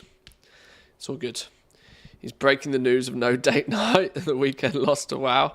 Well, I did say I did ask her, are we meant to be doing anything this weekend? And she was like, no, I just want to make sure the house gets a good clean. I was like, right, that's Sunday's job then.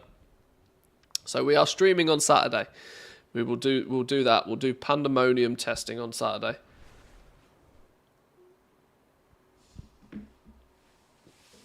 It's crazy to think again that we've got Alpha in like a week, the War Within in probably 4 to 5 months. Great time to be a WoW player. It's good right now. It's good right now. I mean, you guys will be very aware of this. Those of you that tune in on a regular basis will very, very, very much be aware of the fact that I was really getting pissed with WoW. The clearly they were holding back a lot of stuff and just giving us like the bare minimum to keep us busy for like you said, nearly a year after Dragonflight's launch. Now, you know, we're really starting to see the direct that like for me, the wins they've had, I'm pretty sure season 4, the way that they're changing Mythic Plus is going to be a big win. It's going to give dungeons relevancy again for those that enjoy the concept of running through a dungeon but don't enjoy the toxicity of timers, affixes, must go faster, must play the meta. You know, it's bringing dungeons back into relevancy for players, which I think can only be a good thing. Pandemonium turns up. Plunderstorm, turns up, which is something very new and very left field for World of Warcraft in general. But I think Plunderstorm was a fantastic success. They're now going to turn up with this WoW remix thing that, if we get to have a bit of a play with it, I think could equally be retail plus experience. Such, you know, it already looks as if they've taken a lot of what they learned from phase 1 in Season of Discovery. They took all of that feedback and experience of how people felt in phase 1 of Season of Discovery and were like, now we'll do this WoW remix. We'll give you gems that give you overpowered abilities, aka runes. We will give you the Mists of Pandaria landscape for you to play on. We will give you all of the retail quality of life features and functions that many, many players that went and played Season of Discovery sorely missed, right? I was one of them. I absolutely loved phase 1 of Season of Discovery. December was a great month for me. I scrapped my entire schedule for December because Season of Discovery was so fun. It completely took me by surprise.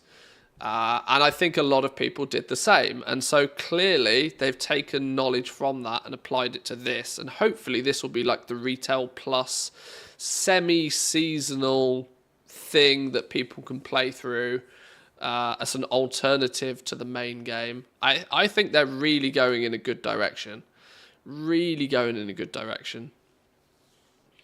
And I can't lie, it's completely flipped my perception of retail in 2 months.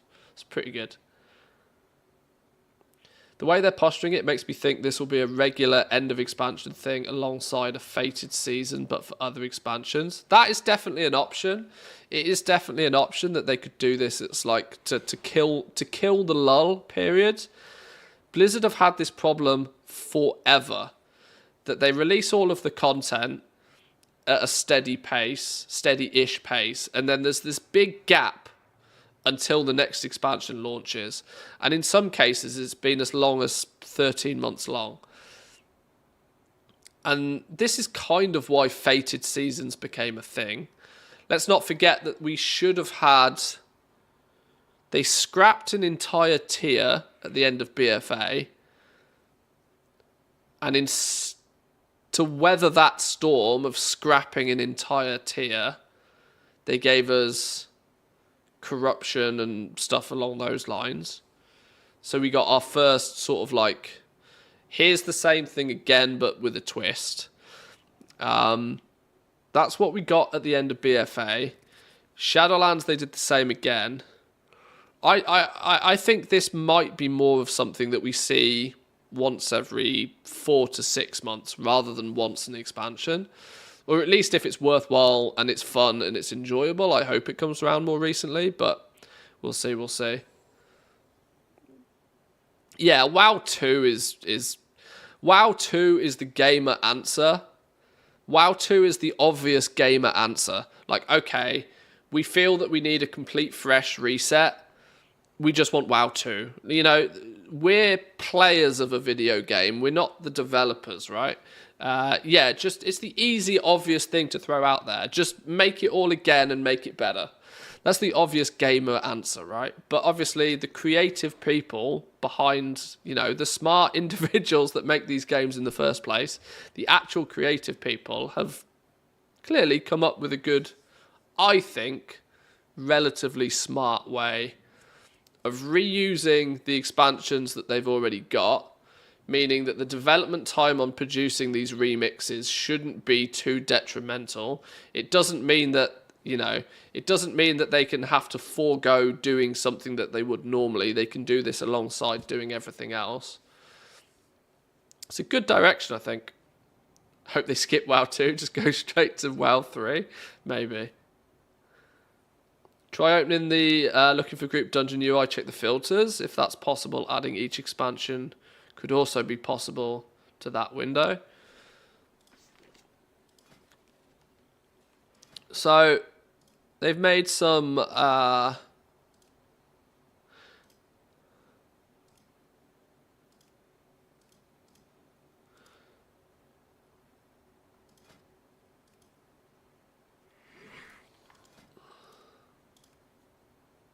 filters here, look. So you can see, so they've changed the UI a touch here. Healer, tank, and you can, it's color coded as well. So at a glance, you can see, oh, priest, shaman, mage. Boom. Priest, shaman, mage. Filters. Damn, that's a big old list. Requires filter things that need damage. No hunter already in the group. Has a tank, has a healer. You can filter the dungeons themselves. So show only these things. So if I clicked on has tank here, for example, this one will disappear. Okay, well it clearly doesn't work, but there's the concept is there because there's no tank here. But okay, they don't actually work, but the concept is there.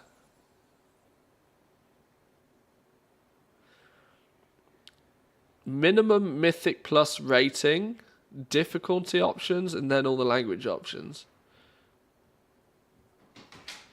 I mean, that's clearly better. This is probably the fact that it's color coded is probably my favorite part. Aha! Which doggo are you taking first? Because the other one's going to complain.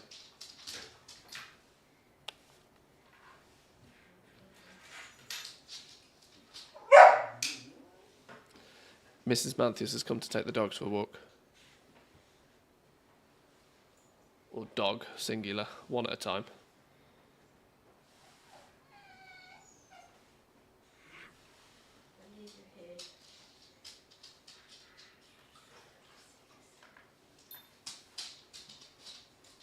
They stole that from an add-on, actually. Nearly everything that they implement into the game is just yoinked straight from an add-on. Nearly every time.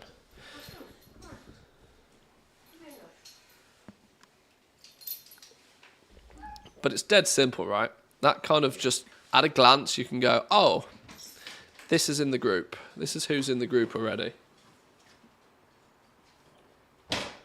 Oh, she took both dogs. Oh, she took both dogs.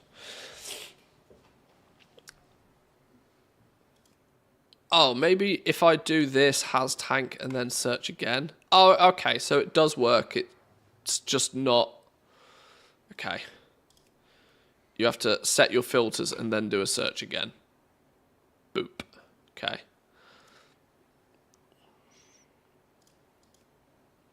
Okay. Well, I mean, it's not bad.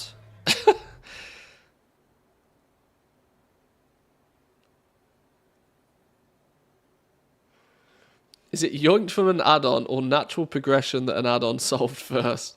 Wow, yeah, like look how many add-ons realistically just solve a problem that Blizzard should have technically done themselves, but just haven't or didn't yet.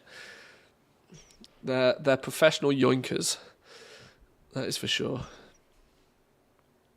The other one I wanted to showcase, talking of UI elements, is let's look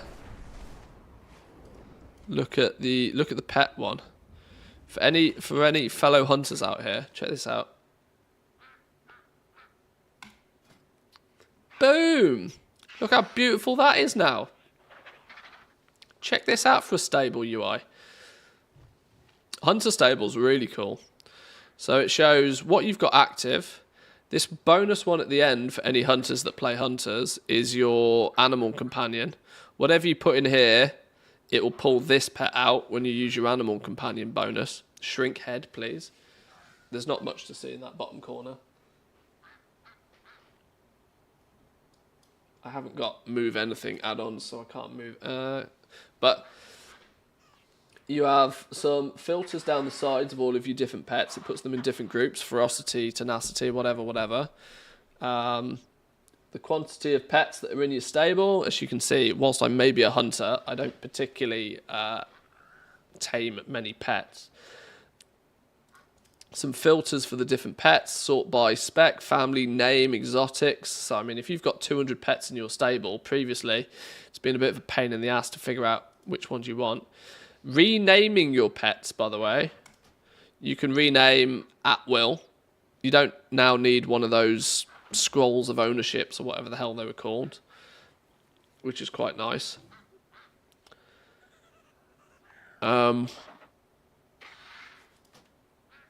Shows you special abilities. You can hover over them. You can click through them nicely.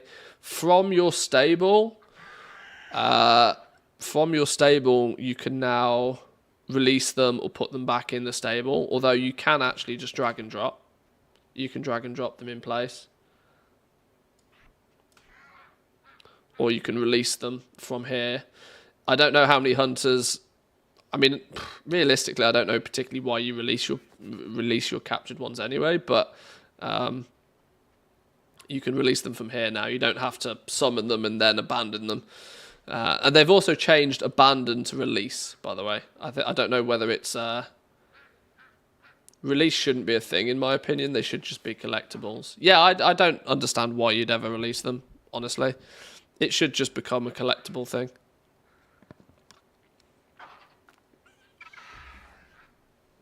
It kind of passively has been that way for hunters for a while anyway. You may notice by my collection here, I predominantly just picked up the Spirit Beast ones. Let's make sweet, sweet profit together. We have Pinky and we have Stinky. That's my main at the moment, but I've got all of my Spirit Beast ones over the years. Pumper with a tier 1, thank you very much, appreciate that one. Are you hyped or not really for the Pandamonium time running?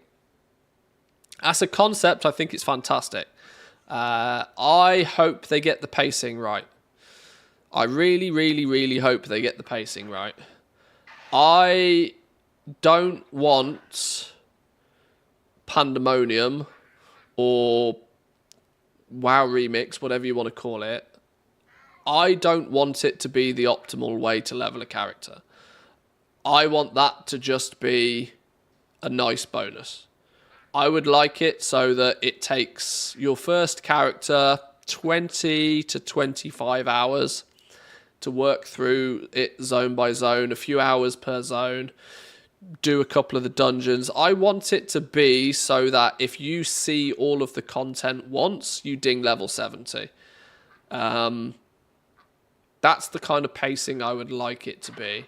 You would need to do the quests in every zone, you'd need to do the scenarios from every zone, the dungeon from every zone, and then even maybe potentially the raids, considering there is going to be a raid finder option for it. I would like it to be so that your first playthrough of Pandamonium, you will, if you do everything once, you'll ding level 70. Once level 70, you can spend a bit more time maybe redoing the raids at higher difficulties, getting some of the achievements, getting some more bronze, maxing out your cape, your cloak, whatever you want to call it. Then if you wish to do it again on a different character, to maybe try a different role, because these gems definitely sound like they're going to switch your playstyle up some. Maybe not to the same degree that Season of Discovery has, in terms of creating completely brand new classes out of thin air, but might make it an incentive to go through it again, maybe on an alt or two. Just kind of like anybody that's played Diablo, you know, you play one character, and once you've maxed out one character, you might decide to do the same thing again. Like I said though, even with that 300 and something, 324% bonus to XP, I still don't want that to be quicker than anything we currently have for leveling. I don't want this event to be the go-to way to level alts, because otherwise people will min-max it and gamify it, and they will hate it, because much like doing Warlords of Draenor bonus objectives, much like running through your garrison intro, it will just become the cookie cutter way to level alts, and people will just abuse it for that purpose and that purpose only, which I think will detract away from the potential fun that could be had of revisiting an expansion. One of the biggest things I'm excited for is the theory that you can go through it from start to finish, and it will tell you the story of that expansion. Start to finish. Hopefully with no gatekeeping, no time gating, nothing of the likes. So if you want to experience the lore and you want to experience the story from Miss Pandaria, you will be able to do it chunk by chunk at your pace, which I think is very cool. Doggo, you've still got your lead on. Boots, back this way. She's wet already. Is it raining outside? Yeah. Oh.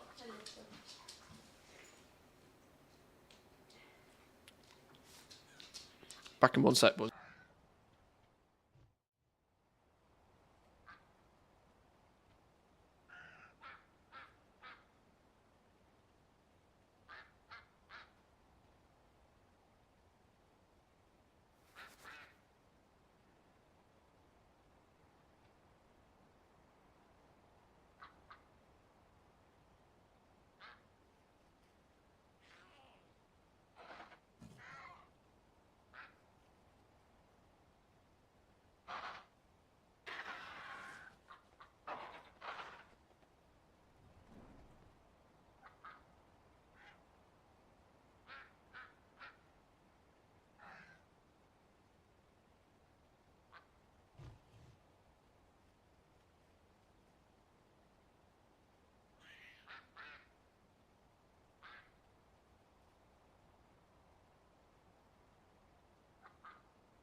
Right, sorry, we're back.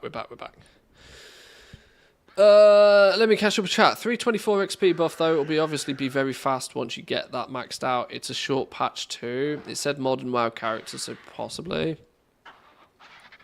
Yeah, the characters, any character that you create during WoW Remix, at the end of the event, it will be converted into a normal, regular character for your account.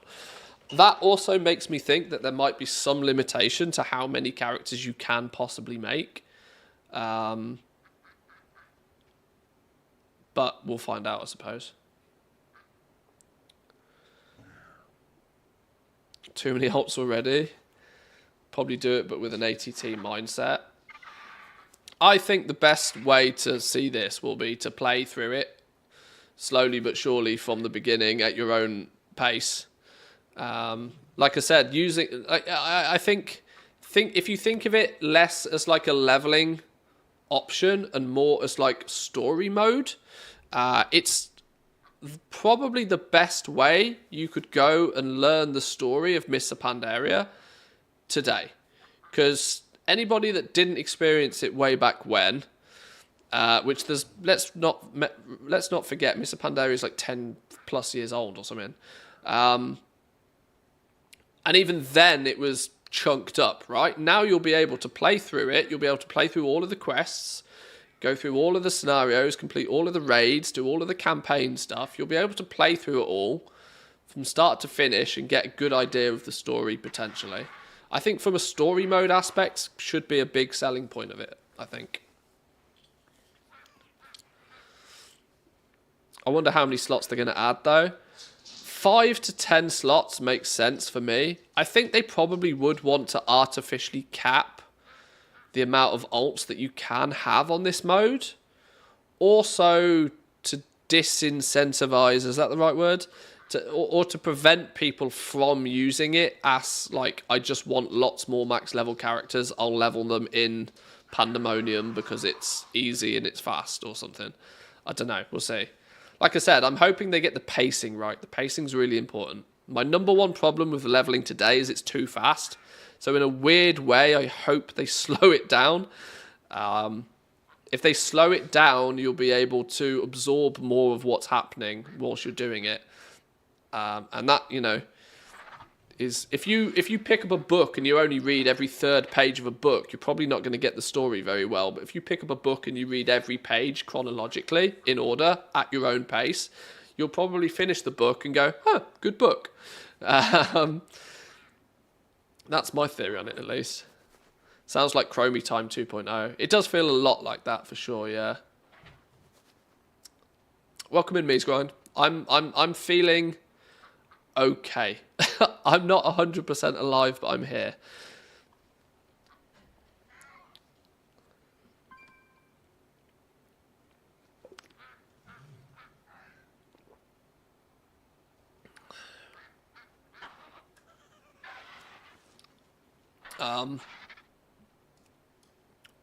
But yeah, overall, I think it sounds pretty cool. It sounds pretty cool. I'm kind of excited for it for sure.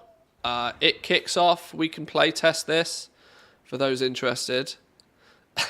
There will be a Mr. GM video on this by the end of the day, I can almost guarantee, because I keep seeing Dan logging in and logging out. So Mr. GM will have a more in-detailed video, I presume, up later today.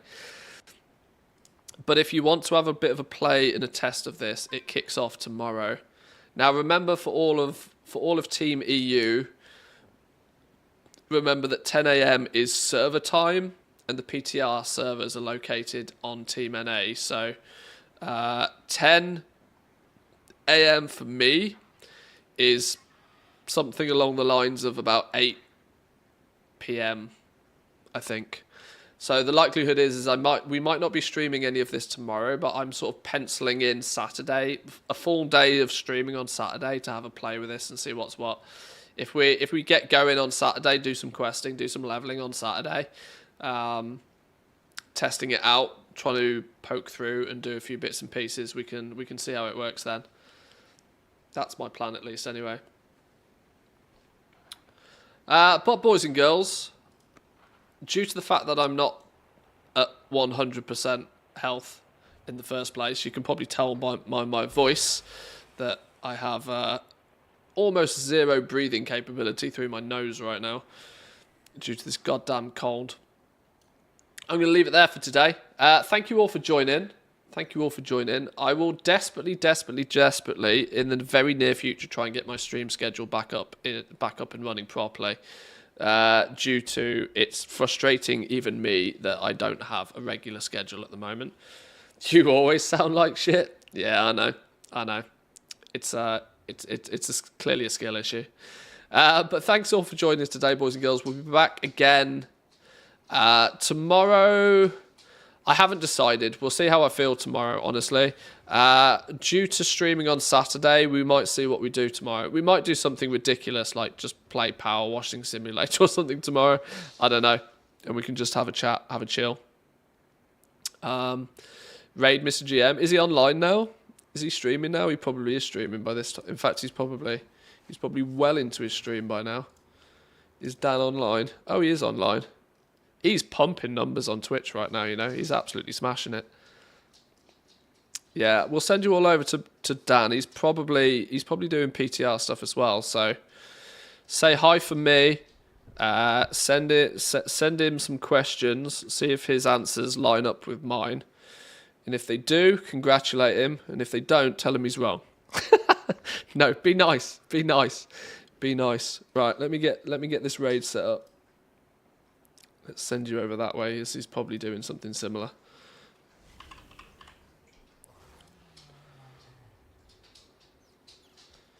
Yeah, let's give it a go. Thanks for joining, boys and girls. Thanks for joining. Have a good one. I will see you all next time. Peace.